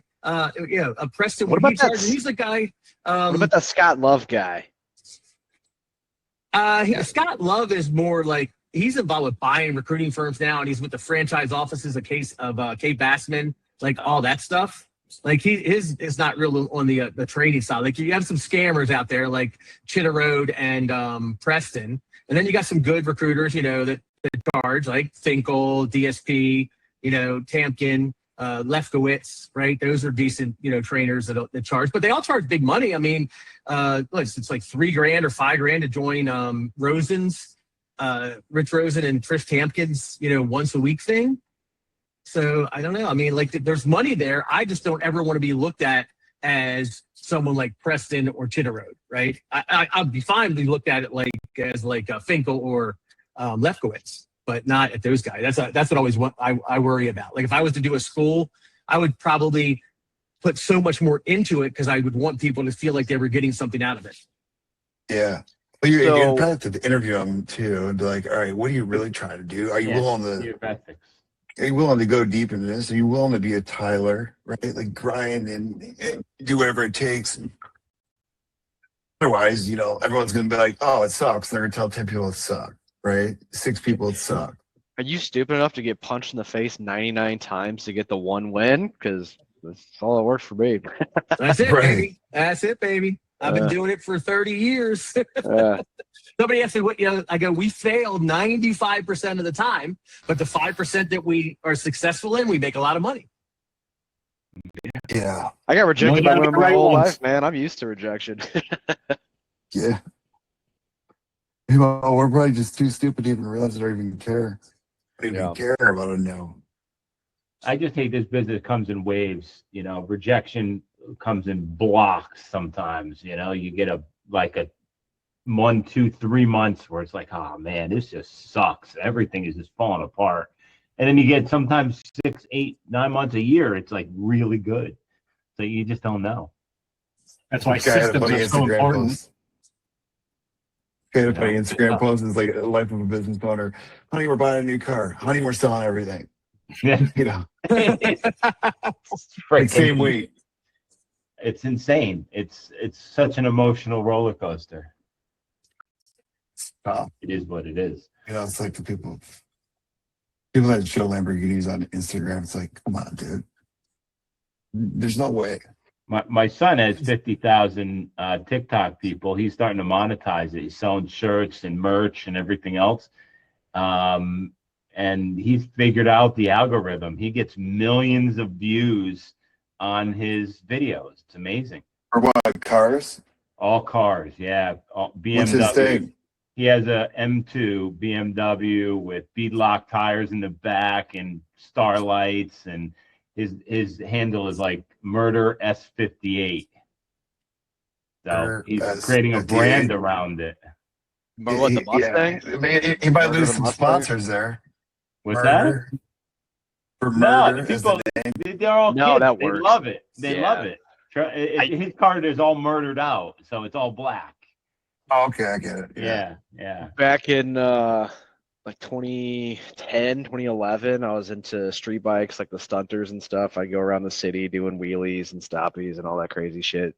We videotaped this one ride that we had where this cop roadblock came up, and I blew right past the roadblock and started this big police chase. We were just using like shitty GoPros at the time. I didn't know any better, but we posted it online, and it went it got crazy views. Everybody loved that thing. Should have made a channel and monetized it. I made a Facebook group. It was called STL Street Bike, and it was just to get people together to ride, and it turned into like 5,000 people. Dude, if I would have known better, I would have tried to monetize it. I was just trying to make something to where I communicate with like the local people around. I actually got arrested based of that and interrogated. So I guess people were selling stolen motorcycles on there. Oh, and jeez. Because I was the admin of the Facebook group, they came to my work. I was working at the casino at the time. They arrested me in the middle of the casino and brought me in straight up like a movie, man. Put me in handcuffs to a chair, put a spotlight over my head. They're interrogating me about all these stolen bikes. They're like, we know you're running a gang. All you say is, I want an attorney, go fuck yourself. And then shut up and don't say a word. You never, ever talk to the police without an attorney present. If I learned anything from my dumb ass, you never, ever, ever, ever talk to the police without an attorney present. I don't care what it is. Yeah, I have a pretty good criminal law understanding based on things not to do. But anyway, yeah, they're interrogating the shit out of me. Like, we know you're running a gang. We know you're running a chop shop. I'm like, I'm 5'6". You think I'm running a fucking gang? Like, at the time, Sons of Anarchy was like a really big show, and I was like, you guys are watching too much Sons of Anarchy. But I didn't know. Like, I wasn't stealing bikes. I wasn't into that. I just like doing rebellious things on a motorcycle, not stealing bikes or anything heinous against society, right? But I guess there was somebody selling a stolen bike, and they were trying to come after me. And I was like, well, then you might as well arrest. I had a big mouth, right? So I was like, you might as well arrest Mark Zuckerberg, right? Yeah, apparently he's guilty by association because he created the Facebook app, and that's where the stolen bike's on. Like, why don't you actually do your job and go find who stole the bike and who posted it, as opposed to just coming after me, right? Anyway, it's a long ordeal. I never got in trouble for it, but if I'd have known better, I'd have monetized that stuff. Nitro Circus, like if you look at any of those, Metal Militia, any of the extreme sports, all of those guys have their own channels now. If you look at any band, like you follow any band, every drummer's got their own channel showing off their drums. The guitarist, they're showing off riffs that they're doing. Like they all got that angle. You got to find that niche of a crowd that's really wanting to do it. Music. I don't think music video, so that's why they're doing it. Everybody thinks they sound weird, and it's like, you know what? The one thing I did learn from Donnie, Tom, it's like, you paid 10 grand for my course. He's like, what did I post yesterday? I go, I have no idea. He goes, exactly. And actually, that Kelly guy talked about it, like about the brain and like short term. Let me find it. It was so good yesterday. Just the psychology around videos and just putting them out there. And what about building the funnels from the different platforms? So that's what he talks about, Cal. That you're gonna love this guy. Yeah. So I'm just doing a personal branding domain, and I've got a personal YouTube channel now that's out there, and I'm just trying to figure out the whole funnel from every impression. And like where do you send them, right? Like, I'm not buying a bunch of t-shirts, but I've got an affiliate partnership with Bass Dash Sun Shirts, and they do full clothing and stuff. Yeah. So I'm like, okay. And check this out, 2-minute mark right here. I think you're gonna love this, Cal. At the 2-minute mark here. They talk about the 2 buckets of the brain here. What are you showing us? put it in the chat, but I'll show you on my screen. Oh, okay. Oh, okay. Kale, what's your video do? What's your YouTube channel showcase? Which one? Second, what is the outcome my buyer wants most? Ideally, the product you're selling.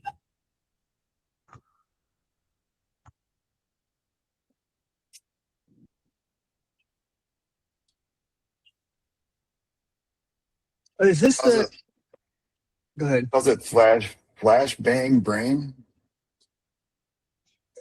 Maybe I've been doing 8 million things. Were you the guys talking about how like you knew who Elon Musk was before you knew who Tesla was, right? You see his face and you associate him immediately with Tesla. Like you see Steve Jobs' fucking turtleneck and that's Apple in your brain. Is that what he's talking about? Yes.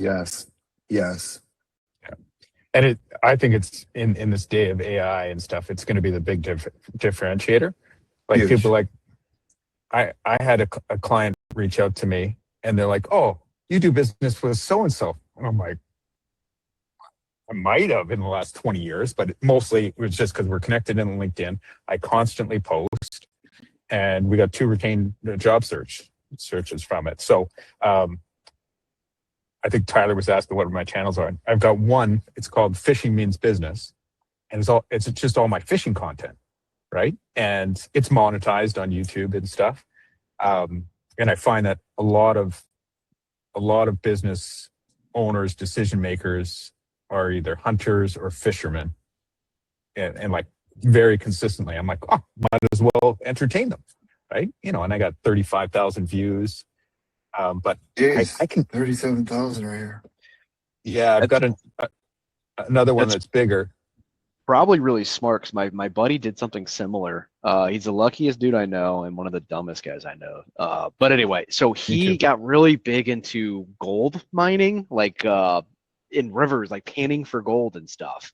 And he was gonna do that full time. I'm like, hey man, I think you missed the gold rush by a couple centuries, right? Like, and anyway, he started YouTubing it, and he's making like $100,000 a year off of YouTube with gold panning. And you know, he doesn't ever find it, you know, and he finds flakes, right? But over the course of a year, he maybe gets, you know, 1/4 of an ounce, right? So that's not making any money. But he found a niche of all these old dudes that are retired that want to watch this stuff, but they don't have the energy to go out there and actually do it themselves. Yeah, right. So he did super well because there was no one else making content on that stuff, right? So yeah, look at this, 121 million views. If you have a passion for it, right? Like he got 121 million views. He's making more than $100,000. That's not him, but oh, okay. I was like, type in like gold panning Missouri River or something like that. So if I can give you a little insight, it's the same reason people play video games. They like to see what you can't do, what that person can't do. They like to see other people can do. And this is just the same thing. You can do that with any type of activity. My kids watch Minecraft videos like insane. I'm like, why are you watching Minecraft videos? But and then Dean tells him that, goes sits down and watches a football game. Yeah. Watch other people play games, and we give our kids a hard time for watching people play games. Like I watch them play rugby, I watch lacrosse, I watch, you know, like why am I out playing rugby? Because I'm old and fat, right? Like it's like we criticize the stuff that we did. It's just new, it's not new. It's new. We're not used to it. Yeah. Right. Download this Kick app and see how it was. Like, why are people going on here? What are they watching? Sometimes it's just nothing. They're in a cart. The live stuff. eBay is started live shopping and stuff. You know, Gary Vee is huge on the live shopping stuff. The live shopping. He's been for like the last 2 years. Yeah. Well, no, I think like 5 or 10. Maybe it's 5 or 10. Yeah, a long time. Yeah, Dom, I should have sent it. You're into watches a little bit, eh, Dom? Yeah. Yeah, I sent it to a couple of my recruiting friends, and they're like, Kale, this is the last thing I need. It was this guy auctioning off Rolex and just berating his customers. He's like, come on, guys. Like, this is wholesale, $5,000 all day long, and you're only giving me $3,500? Oh, so pissed off. Okay, here's another one. It's just punishing. Oh, yeah, so coins hilarious. are real big with silver exploding right now. Do they have minimums there? Probably, yeah, Rolex for sure. No, he was selling. He was. I would they don't have never coupons. I buy a might go there Rolex to buy some online. I Rollies. would never buy a Rolex online. Me neither. The reps are so fucking good, you cannot tell until you crack the back open. Yeah, but I mean, just switch to live. Can you see where's the live? So that's when you can trust the other people that evaluate them on like eBay. That's how I would do it. I would still buy a Rollie from them if they had a good background. Yeah. I just dropped something off topic, but this girl in the UK, she's billing out like 600K using video in her outbound cadence through LinkedIn. I watched it yesterday. It's pretty interesting. If you want to take a look at it, I may build it into my cadence on my mission control. Is where you could watch a video. You could do a video of yourself and then send it out with your MPC outreach through LinkedIn, and it comes up in the video. Oh yeah, that's been a thing for a while. Yeah, it's been a thing for a while with Loom, and there was a bunch of other things. But if you connect it with AI could actually, and mission control, you could tee up like 20 a day really quick, and it can give you what to say and the candidate you're marketing, and it could be bang, bang, bang. You could bang these things out quick. That's how I'm thinking of it anyway. Dude, yeah, so I was thinking something similar. Really? Well, I was going to use an AI avatar of a smoking hot chick to be the initial sourcer, right? Well, I was She's thinking reaching of out that to all these too. construction dudes. Hey, you want to Yeah. talk about this job? And you're like, hey, here's my number. And be like, all See right, if it's great. I'm going to showing transfer you to out. my senior, Yeah. the senior partner here. And then they tee up a call with me. That's the real top You of send funnel. that out with your pitch of your job right through LinkedIn. They see her pick. They're going to click on it. And then the avatar goes through the pitch and they contact you. Yeah, great. Going to tee you up with the senior broker, right? Whatever. That old Wall Street line, right? Yep. Exactly, brilliant. Little switch. Has anybody done like really good talent mapping of like nationally or multi-state or province? Yeah. I do it for a lot of my clients. Are you still using that LinkedIn intelligence, whatever that platform was, or what are you using? That plus all the scrapers app. I need to run. I got to go to therapy. See you guys later. Yeah, Dean, like this one right Thank you. here, for example. See you, Dean. See you guys. I'm redoing it now because the data gets old, right? But Which Shopify one are you using? go look and send it to you. Okay. What the fuck just happened here? Yeah, because I've got some like, I probably placed maybe 2 million of one category, and it's just about to get hot again over 20 years, right? And like, I'd like to do like at least 500,000 of that category every single year. And if I map it out really well, I can go to the 10 big players and be like, here it all is. Do you want to go with me, or do you want to go with somebody else? You want your talent teams to do it. That's not only am I using it for sales, right, to recruit on, but I'm also going to go back and sell it to these guys as a SaaS product. Hey, so your recruiters don't have to go through every LinkedIn profile. Here's every company on this map right here. Yeah. And then here's every single candidate from these companies in sales. This is all the supply chain tech company. Wow. And then you toggle over e-procurement, order management, the warehouse management, EMS. And it shows you like, all right, this company has all these solutions. You can go pull from these companies. Here's the list. Get after it. And are you able to kind of ask Claude to sync that with Loxo and say, you know, find me the people we haven't touched. Yeah. Okay. Yeah.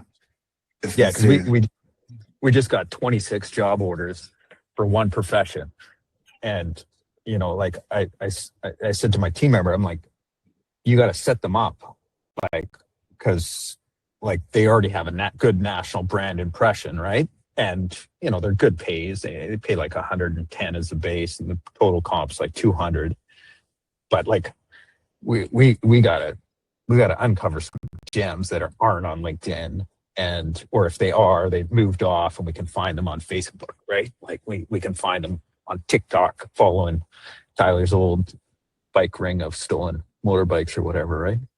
You know, if you think about it, like if you have your recruiters and you record it, and just, you know, have a normal conversation like us recruiters do, but like, be like, hey, where do you guys hang out? Like, what platforms do you, right? Are you on X, TikTok?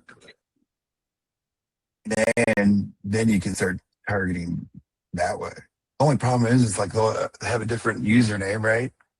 And sometimes a different email than their name. So how do you find that? But you don't have to be perfect, right?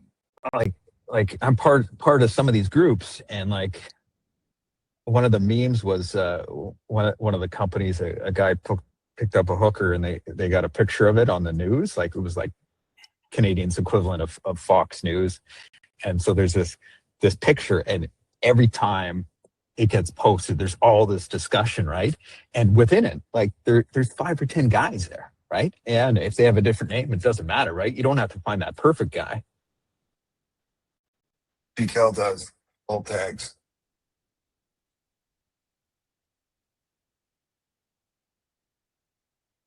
I don't even know Sorry, I if I'm missed gonna keep something. What are you Loxo. showing off? Just like I was kind of doing what Cal said, is talent mapping every company in my niche, right? And then all the salespeople and then the hiring leaders from each one of those companies. Not only can we use it as we're recruiting, but then I can go and sell it as a SaaS product to these companies and be like, hey, for your sales positions that you have open, here it is, $100 a month for $200 a month for each one of your recruiters, whatever. Cheap, simple. It's already a database we already have. And you're using Appify to do this, to map this? Play Amplify, Info, Apollo, whatever I had, plus Loxo at that time. And then you got to update it and refresh it. That's the only problem. That's where it gets expensive.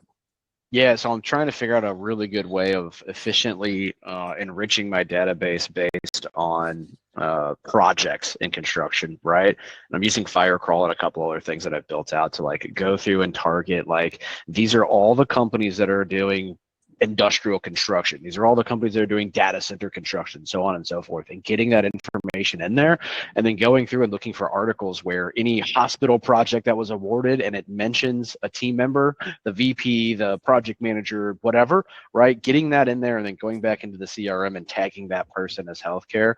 And like, it's working, but it's not working on like a mass process yet. So I'm trying to figure out a way to automate this so it's doing in the background. I don't have to be like, here's the article, now go do it, right? I want it to auto select these articles. So if I want to find out which companies are working on each data center project, scraping news articles, any blogs to find this info, what would be the best? Could lookalike audiences be a solution to this, possibly? Yeah, that's Exa or Ocean Digital or Ocean.io.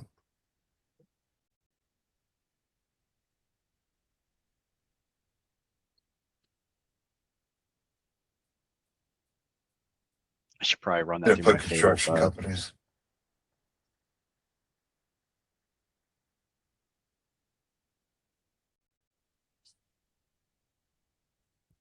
Oh, maybe it's out. Let's see.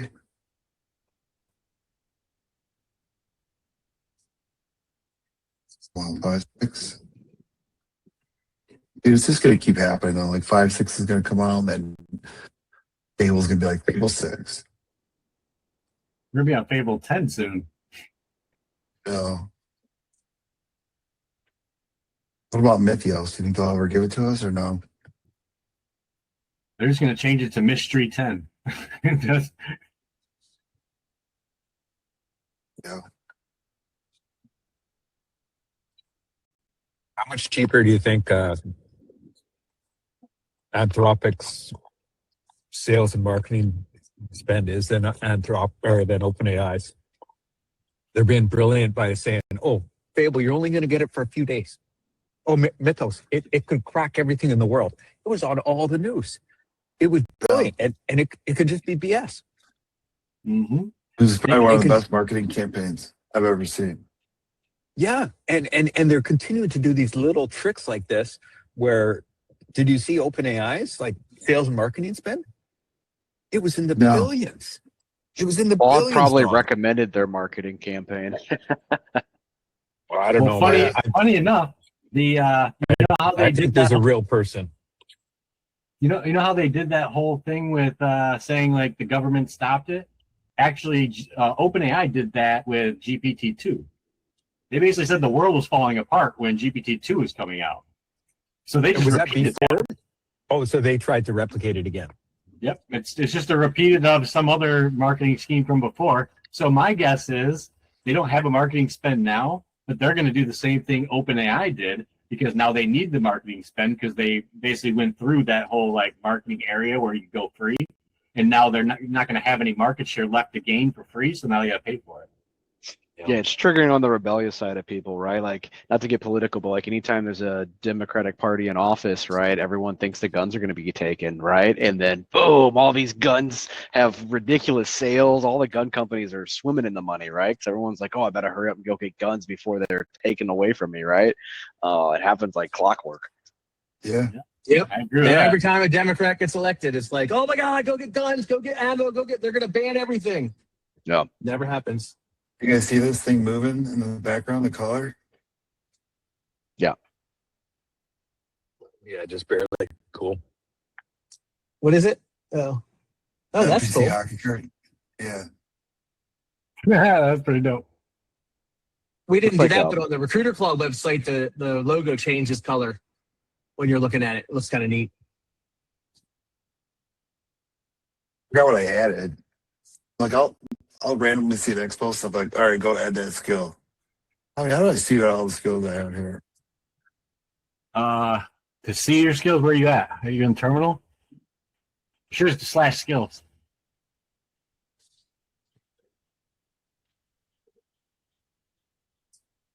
No YOLO. Oh, you don't want YOLO mode. That's the crazy people who the YOLO mode. I YOLO both Codex and Claude. I don't give a fuck. Oh, you That's just are bypass one of those permissions, guys. right? In fact, it's called YOLO and Claude and Slay in Codex.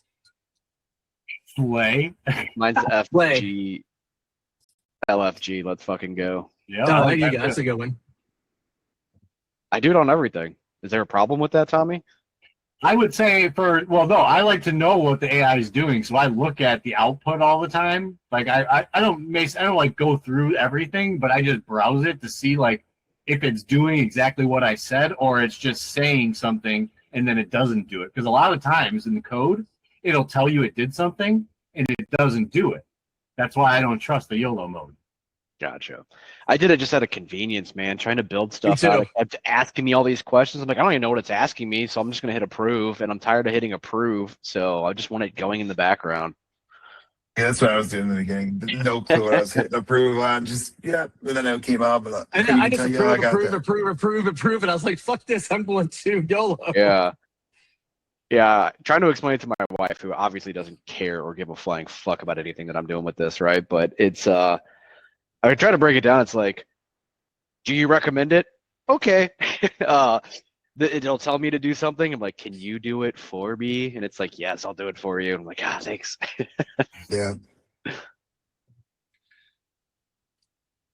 I think YOLO mode is for someone that doesn't. You guys just are learning. So like when you're learning, it's a little bit harder. But like once you know code, you want to look at the code to make sure you're not getting screwed, basically. See what it says here. I'm gonna pull my app. Oh, let's see what happens.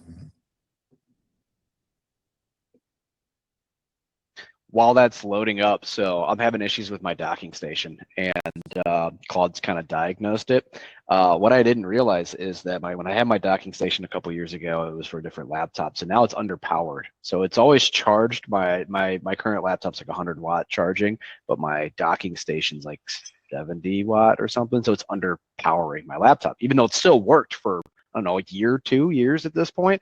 Now I'm running into issues where it's crashing, and it's crashing whenever things heat up. Like I got core temps monitoring, and if I'm using my computer a lot, it'll get really hot and then everything will crash. But it's saying it's not my computer, it's actually the docking station. So I'm looking at getting a new docking station for this, right? But in the meantime, can I just plug it in with the charger and the docking station, or am I going to overheat my shit? That's what I'm Take doing it off right the now. docking station. Plug it into the wall, like directly to the wall, because your docking station is underpowered, and it's heating up because it's using power. It's not dying because of the heat up though. It's dying because it's trying to get more power from the dock that it can't get. So your laptop is probably like a 90 watt or 120 watt or something like that. You're only giving it 70 watts. So it's fine under small load because it's not exceeding that 70. But now you're getting it to do local AI, and the GPU's got to work, the CPU's got overclocked now. All this stuff is happening. Therefore, it's getting over that 70. It's getting hot because you're moving up the amount of power usage, but it's not hitting that. It's hitting the over 70, and that's why it's crashing, because there's not enough power left. Well, yeah, it's worked for a while until it didn't, but right now I have it plugged into the wall and the docking station at the same time. There's not a risk of doing that until I get a new docking station. I wouldn't touch it to the docking station. Well, that's how I have it connected to my monitors. Do you have a port on the side of your laptop that you can use? Yeah, I have a Thunderbolt. I have 2 Thunderbolt ports. I would use the other ports to connect your monitor. I would scrap the docking station if you can for right now, and if you can, use that to see if that works by itself. I don't have a way of doing it. Okay, no, I'm just saying that's what I would do to troubleshoot. I'm not saying that's what you need to do. I'm just saying that's what I would do to troubleshoot. Okay. Just ask chat. That's what I've been going back and forth with on this whole time. That's why I've dropped out of this meeting, is because my computer's crashed. I mean, I think we're going with Tommy. Tommy's a lot smarter than chat. Thank you very much. No. I was one of my Claude buddies here. We're in the shared office space, and he's like, "Oh, my braid when I cast, it keeps on breaking. It must be a crappy braid." I'm like, "No, it's your knots, man. You should be tying a polymer knot." He gets on and asks Claude. He's like, "Yeah, okay." I'm like, "You either ask the guy who been fishing for almost 40 years, or you could ask AI. It's your choice." Mm-hmm. And one of them's not going to BS you. I don't know if you guys ever look at any of this stuff, but like I always click these just to see how they're doing it. This will give you a lot of insight on. Like, Dom, did you find that otherwise, Appify? you're just gonna see this. Oh, Did you find that Appify scraper? And is anybody using Appify or something else to scrape? What's that job board?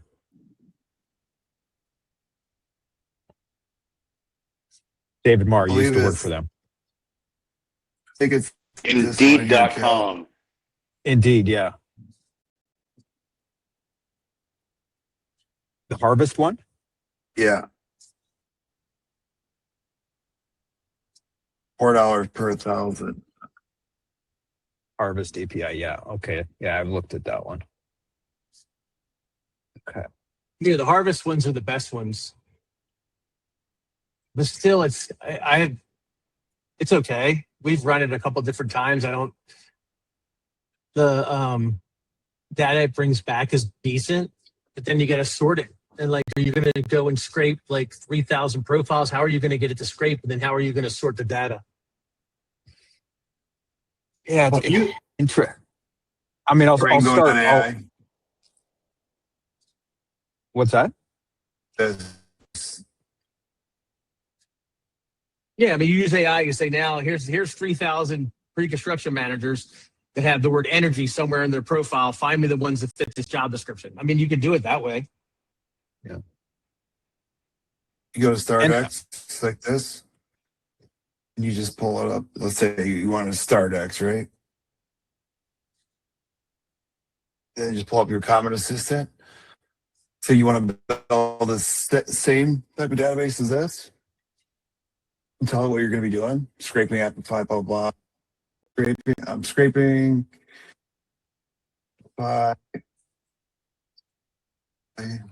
And logistics people want to put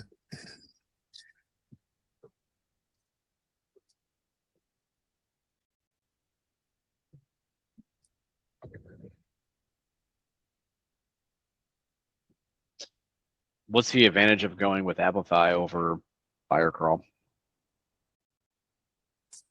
Firecrawl can't go after LinkedIn, but Amplify can. They use a headless browser, no cookies, and not your account.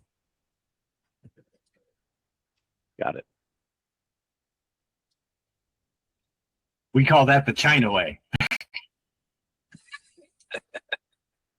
Have you guys seen that David M. Marr had mentioned that it actually works on Sales Navigator for you, those of you who don't want to use like Jobin or something, Easy Scraper. Easy Scraper will work on Sales Navigator and just go page to page to page to page and do the whole fucking search.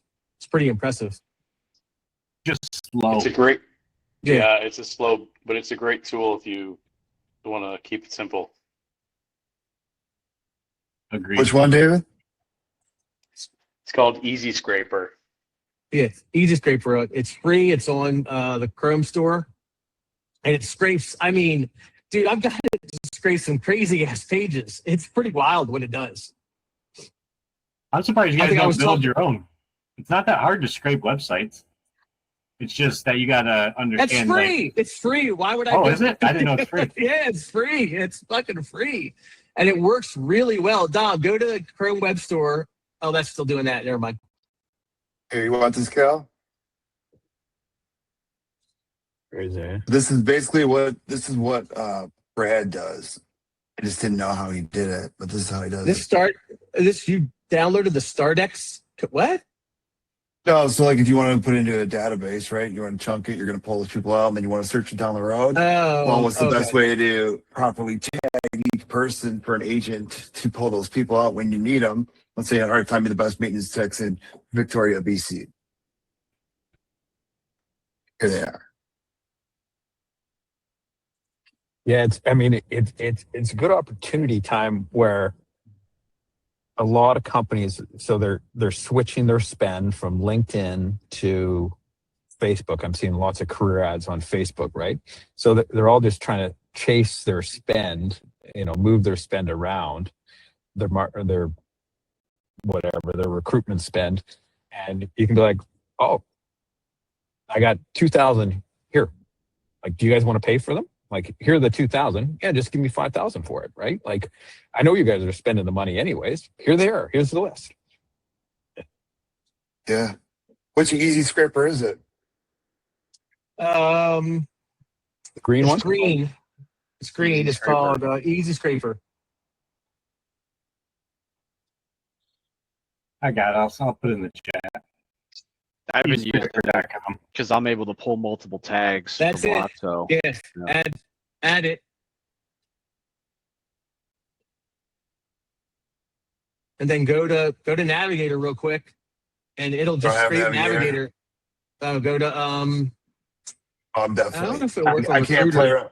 play AK blocked right now on LinkedIn, so. Oh. And go to any website that's got a list of people with like 7 pages, and it'll go to your next page, go to your next page. It's works really well. Oh man, it's built by a company called Road to Ramen LLC. Here you go, Tyler.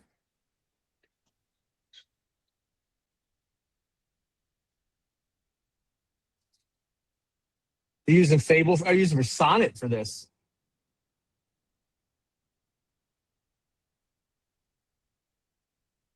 Yeah, the problem is right off the bat, you can't get anything off the I mean, it's hard to get some of the stuff from some of the places that said to get data.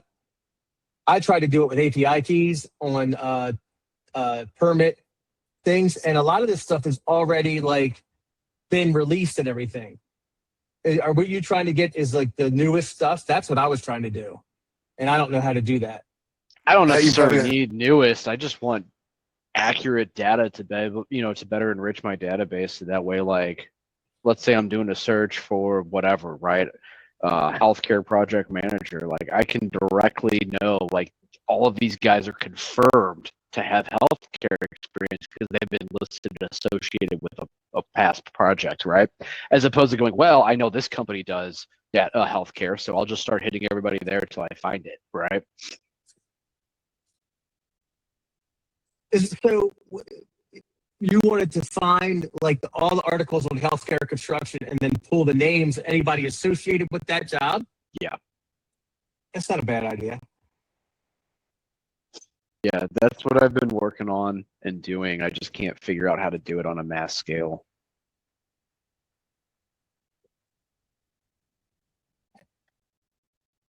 Tom, are you paying for any Patreons right now? Tom or Tom? Tom. Me? PH. Yeah, I paid for 2. Which ones do you pay for? It's Bricks and Minifigs? the God Awful Movies, and maybe QAnon Anonymous. I think those are the 2. But I haven't watched. I should probably cancel it. I haven't watched that in forever. But I listen to God Awful Movies every week.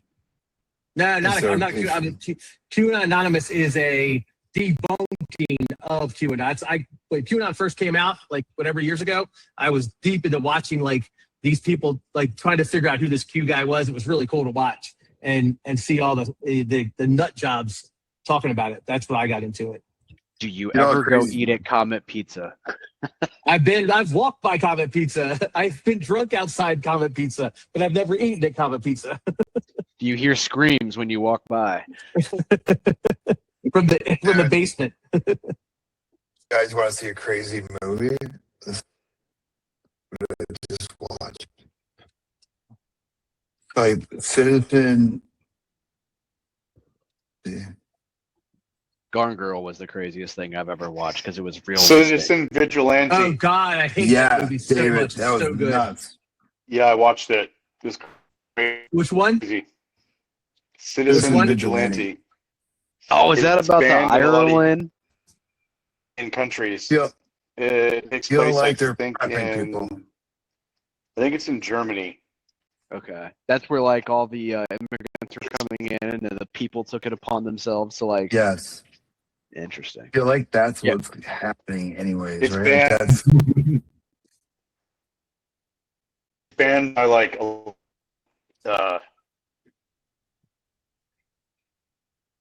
pretty much every country. My brother said to watch it. He said it's the shittiest acting you've ever seen, but the violence is fantastic. And I was like, well, if it's shitty acting, is the violence really that fantastic? if you like action genre, it's worth watching. Pretty ruthless. Kind of liked it. I mean, one of my all-time favorite movies is Law Abiding Citizen. Fucking great movie. Absolutely great movie. If you like those kind of movies, you'd like it. I mean, it's no different than anything else we've seen. It's just the political spin of it, as it translates to what's happening modern day. Yeah, it's like what was the one with Death Wish, right? All the Death Wish movies, if you watch them. Exactly. I haven't watched a movie in a long time. I've been Just not cheap sound effects. We just watched one that was crazy violent. My wife usually doesn't like them, and she liked it because it was it was dark humor, right? And it was really good and funny and violent. I can't remember what it was. It's about the first movie I watched in so long. Usually I'm on my phone or whatever. Let's see. Did you watch Becky and Wrath of Becky? Those are the first one in Becky. Kevin James, the guy who plays Paul Blart. He's this Nazi with this swastika on his head. It's violent. It's such a great. You like violent movies? Becky and Wrath of Becky are fantastic.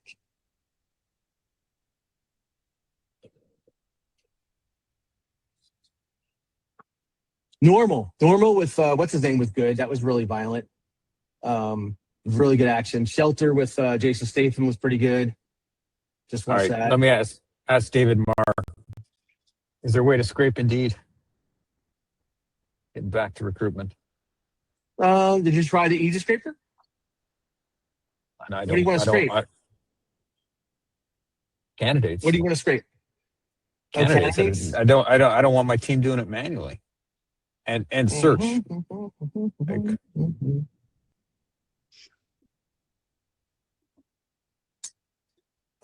Can you can't really go and see candidates anymore, can you? Unless you pay can. for it. Oh, you can. There we go. We pay for it.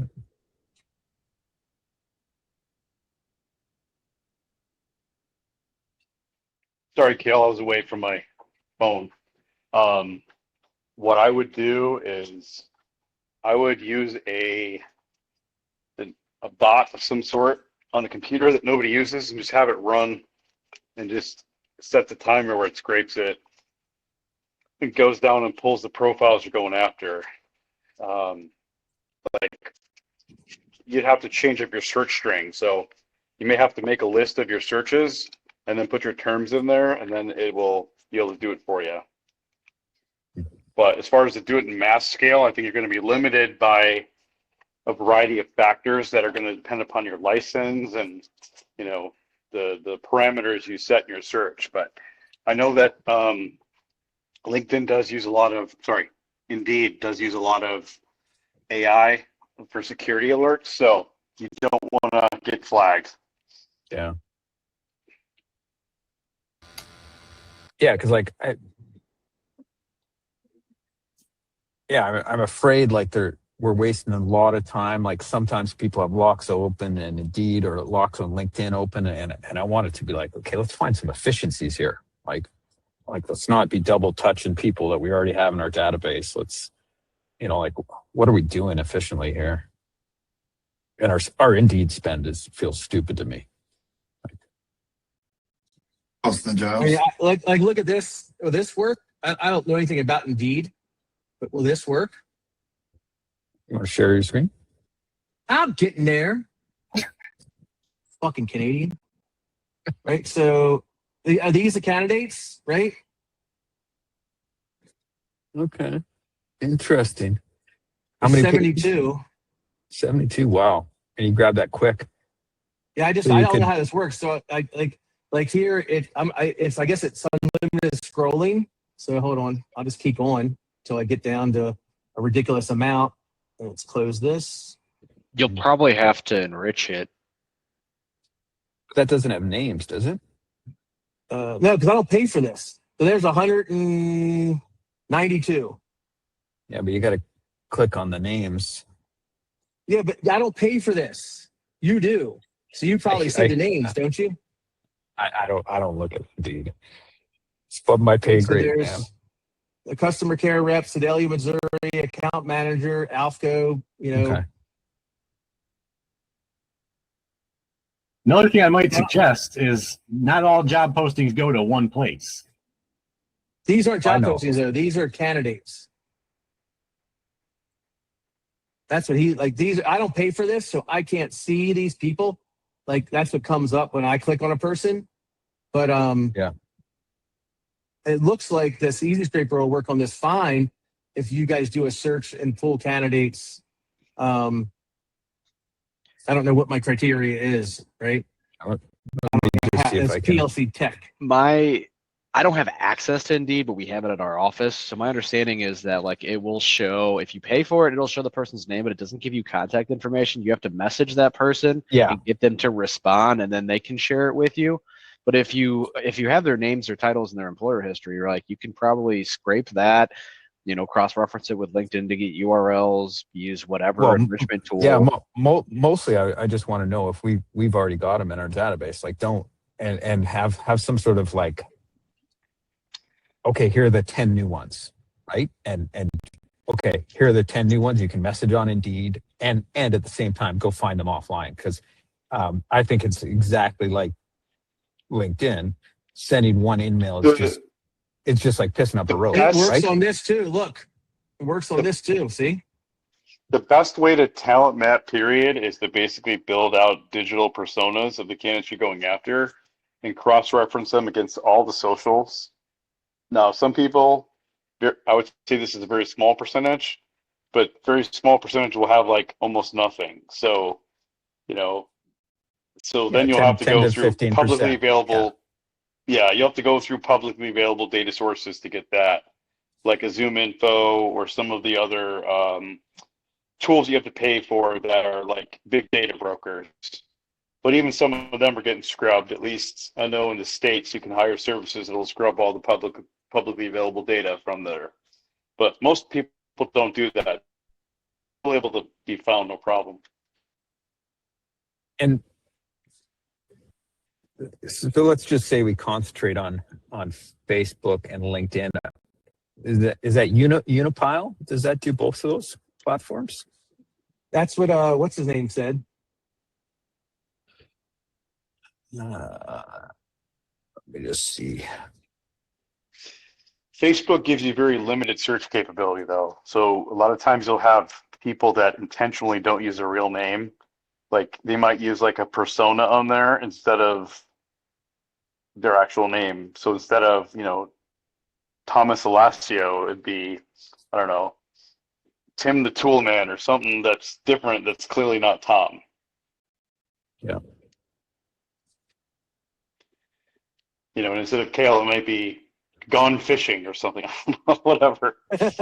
Yeah. So so it looks like they do LinkedIn and Instagram, which are pretty good. Right. And then For posting? no social messaging API. Some of the other ones. API.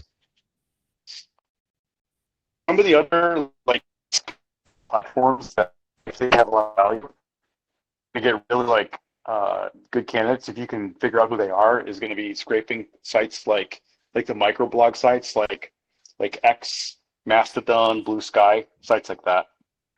Yeah. If you guys don't have Plex, you should find yourself a Plex guy. I have 78,347 movies I gotta watch for free. I make movies. I use Roku, yeah. And this guy Tripod here movies? is in England. He's got Bollywood. He's got Korean, all kinds of crazy stuff. TV shows from Britain. His TV show collection is 13,000 television shows with all the episodes. Going back, you can go back release date, 2026, but we'll do release date again. Like shit from Gilligan's Island, stuff from the 60s and 70s. Like, look at all these. Lucy, Combat, McHale's Navy. This guy puts every single possible television show, movie that is available in the world on his server, and I pay him $20 a month to access it. How am I going to make any money from this, though? We can't. He makes money. I don't. I don't have to pay for Netflix or anything. I don't pay for anything. We had something like that in the military. When I was in the Navy, everyone watched all the movies on someone's Plex server. It was pretty cool. Yeah. My Back kids, in and the the cool day, thing man, is, used to use Pirate Bay. yeah, I do. That's how you I get the actually stuff. started on Pirate Bay. I started on Pirate Bay, had my own Plex server, but then it got to the point where I got 4 different FBI notices that I had downloaded stuff I shouldn't have been downloading. I had Paul Blart Mall Cop, and it said at the bottom, "Thank you for your consideration for the Oscars."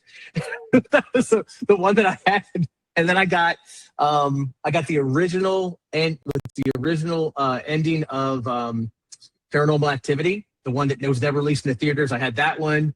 I got one of the Expendables before it even came into theater. Someone had uploaded it. We got it. And I remember getting my 3rd FBI notice. I'm like, fuck this, man. I'm not doing this anymore. And I found this guy, and I've been paying him ever since. Yeah, I was getting notices from my internet provider. was like, we will ban you if you don't Yeah. stop.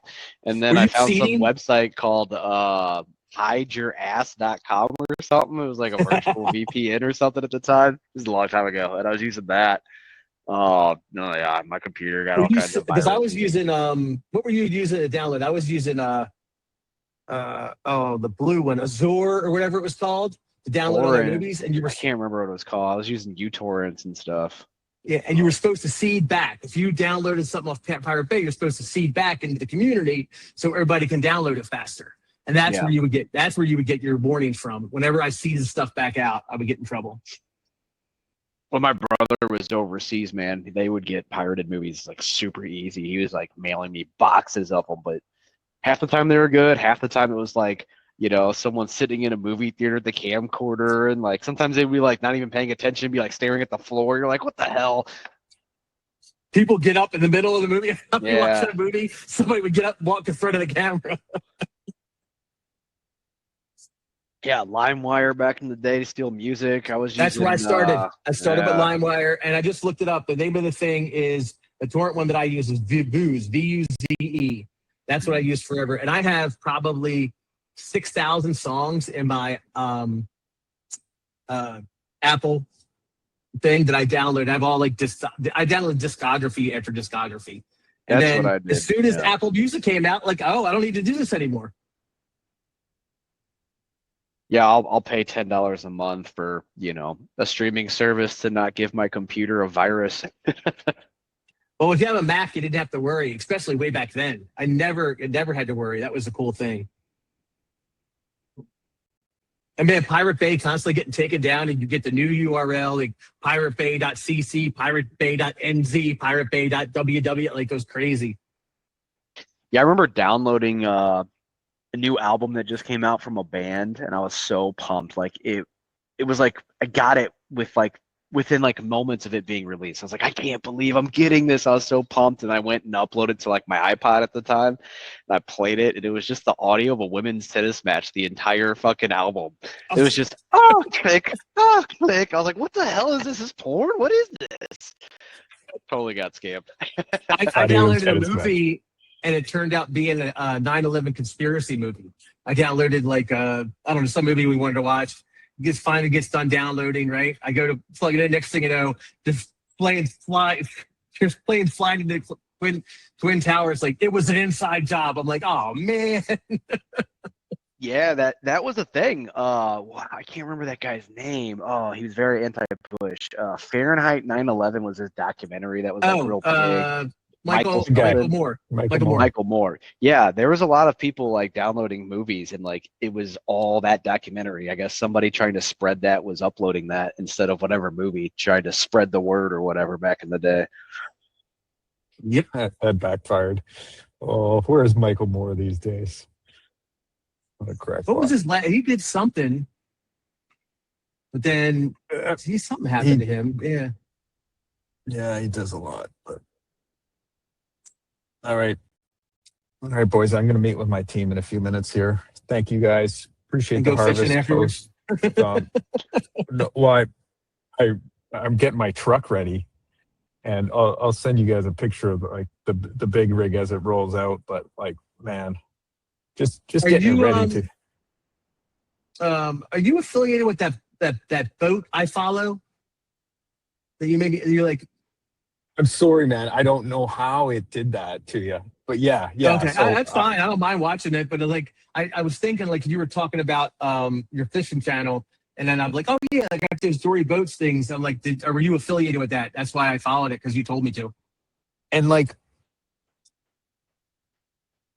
I'm probably one of like five people they should be sending like $100 a month to, or $1,000 a month to. It's crazy. So like I'm thinking about switching, because like that one video that's had 35,000 views, I can do that 10 times in a week on Facebook for them. Wow. Right? And easy. But like I think I asked him for like a swim grid or something. They never even got back to me. And like, I know one of the owners, and I met one of the owners at the boat show. I'm like, you guys are such a waste. Like you're selling $250,000 boats, I'm helping you sell them, and like maybe I You should haven't just given me ask, shit. Exactly. but like I invited them. I'm like, hey, you're just about to go over 10,000 members on this Facebook group, branded for you. Each one I could capture in an email lead for you, and like, it just blows my mind how much money is being left on the table. So anybody want to start a boat Supercar company? Blondie of boats. Tyler, just like you though, like you find that niche and you grow it, and there's engagement in the group, and like everybody who shows up there is ready to spend between 10,000 and 150,000 or 250,000, right? So like everybody's showing up with money. It's like, let's monetize this. Yeah. But, well, find someone who will buy it. And I was thinking you go to the competition. All you gotta do is say you're going to the competition, tell them, and they'll probably do it. Yeah, it's funny that the problem is you need to be in a growth business, right? And right now, to me, like the big opportunity is all these people on GLP-1s and all these people losing weight, and there's so much opportunity there, and where it's growing, where boat business, there's not as many marinas, there's not as many driveways to park boats. So it's a shrinking business, right? So it's harder to really scale that. So like, where is it growing? And definitely AI is growing, right? Like but I think the big opportunity is all the benefits from GLP-1. I've lost 50 pounds. I've lost 50 pounds. I don't drink anywhere near as much as I drink. I haven't had a Diet Coke since February 3rd, and I used to drink, and this is God is my witness, I used to drink 8 to 10 Diet Cokes a day since 1998. You and I have not had a Diet Coke since February 3rd. Retatrutide and swap that out for a GLP-1. I'm on Zeptide right now. I'm on Zeptide. Yeah, so that's a and GLP-2 or whatever, right? So Reta's all three combined, and you have less what do they call it? Catabolism, where you're eating your muscle to also burn the fat, right? So it's preserving the muscle tissue and hitting the fat, and it does so without like some of the drastic side effects that. What's it called? Retatrutide. It's another peptide. Also, Eli Lilly. It's the newest version. Consider it like a model, right? So like Opus comes out, then Opus 4.6 comes out, and then like Fable 5 comes out. Like Retatrutide is the newest. Oh, but it's not available yet. Oh, it's available. I'm just not Is commercially like Wegovy or whatever. But yeah, Okay. it's available. There's sites you could This find. is 70 pounds over 80-week period. Holy shit. Yeah, but it's extremely selective. Like you'll burn visceral fat and you'll maintain muscle. Like this is what every bodybuilders move to. Hey, you guys want to see my buddy Tyler, who's taking it? He just sent me a picture this morning. Look at this guy. On Reta? Yeah. I've lost 50 pounds. You see my screen? I'm skinny No. fat, man. I've lost all my muscle and I've got. I got to jump. Oh no, I got 4 minutes. Look, he's like, you got to order him, bro. He goes, turned 43 today. I've been 177 since I was 33. But this is what he's taking. TRT and Reta, and you'll be a fucking Instagram model and maintain. Right here. Oh, he's taking creatine. The fuck? Stack. 180 He's of stacking. TRT. Holy shit. That's pretty low, actually, of TRT, BPC. Pretty low. I love how Americans are all in. All in. Oh, I'm all in. Yeah, here's only way to be. I can get it for you guys too if you want. I'm not on TRT. I'm too young, but I will. How old be are at you? one point. Why the fuck not? Me? I'm 34. Yeah. Tyler, I'm on it. It's a game changer. Yeah, I know it is. Are you talking about testosterone? Yeah. Yeah. Yeah, I was on it, and it made me. I had major. Tommy, I was an Tommy, asshole. A bigger fucking asshole than I am now. What are you spending more money on then? So like you're not spending money on this Cokes and food. Where's your money shifting? You're buying more clothes as you shrink? Like what are you spending your money on? Cocaine and hookers. Yeah, besides cocaine and hookers, nothing real. I mean, it's like we don't eat nearly like we go out to dinner, right? And it's cheaper to go out to dinner now because I don't get an appetizer, an entree, drinks, yeah. a salad, and dessert, right? So where are you spending your money? I need to find out where you're spending your money now. I'm not. Like it's funny. Like it's like we were talking about. It's like our grocery bills are less. She'll get mad at me because like, what do you want for dinner? I'm like nothing. because I'm not even hungry anymore. And here, the craziest thing is like I was eating. I mean, you can look at go back 8 months, look at the round table, look how big my face is. Right, I would go to the store and get gummy worms and Tootsie Rolls. Bring and up sit in your my credit office card. and eat that. Yeah, bring up your credit Right? card bill. I gotta find where your spend is going. Where is your spend going?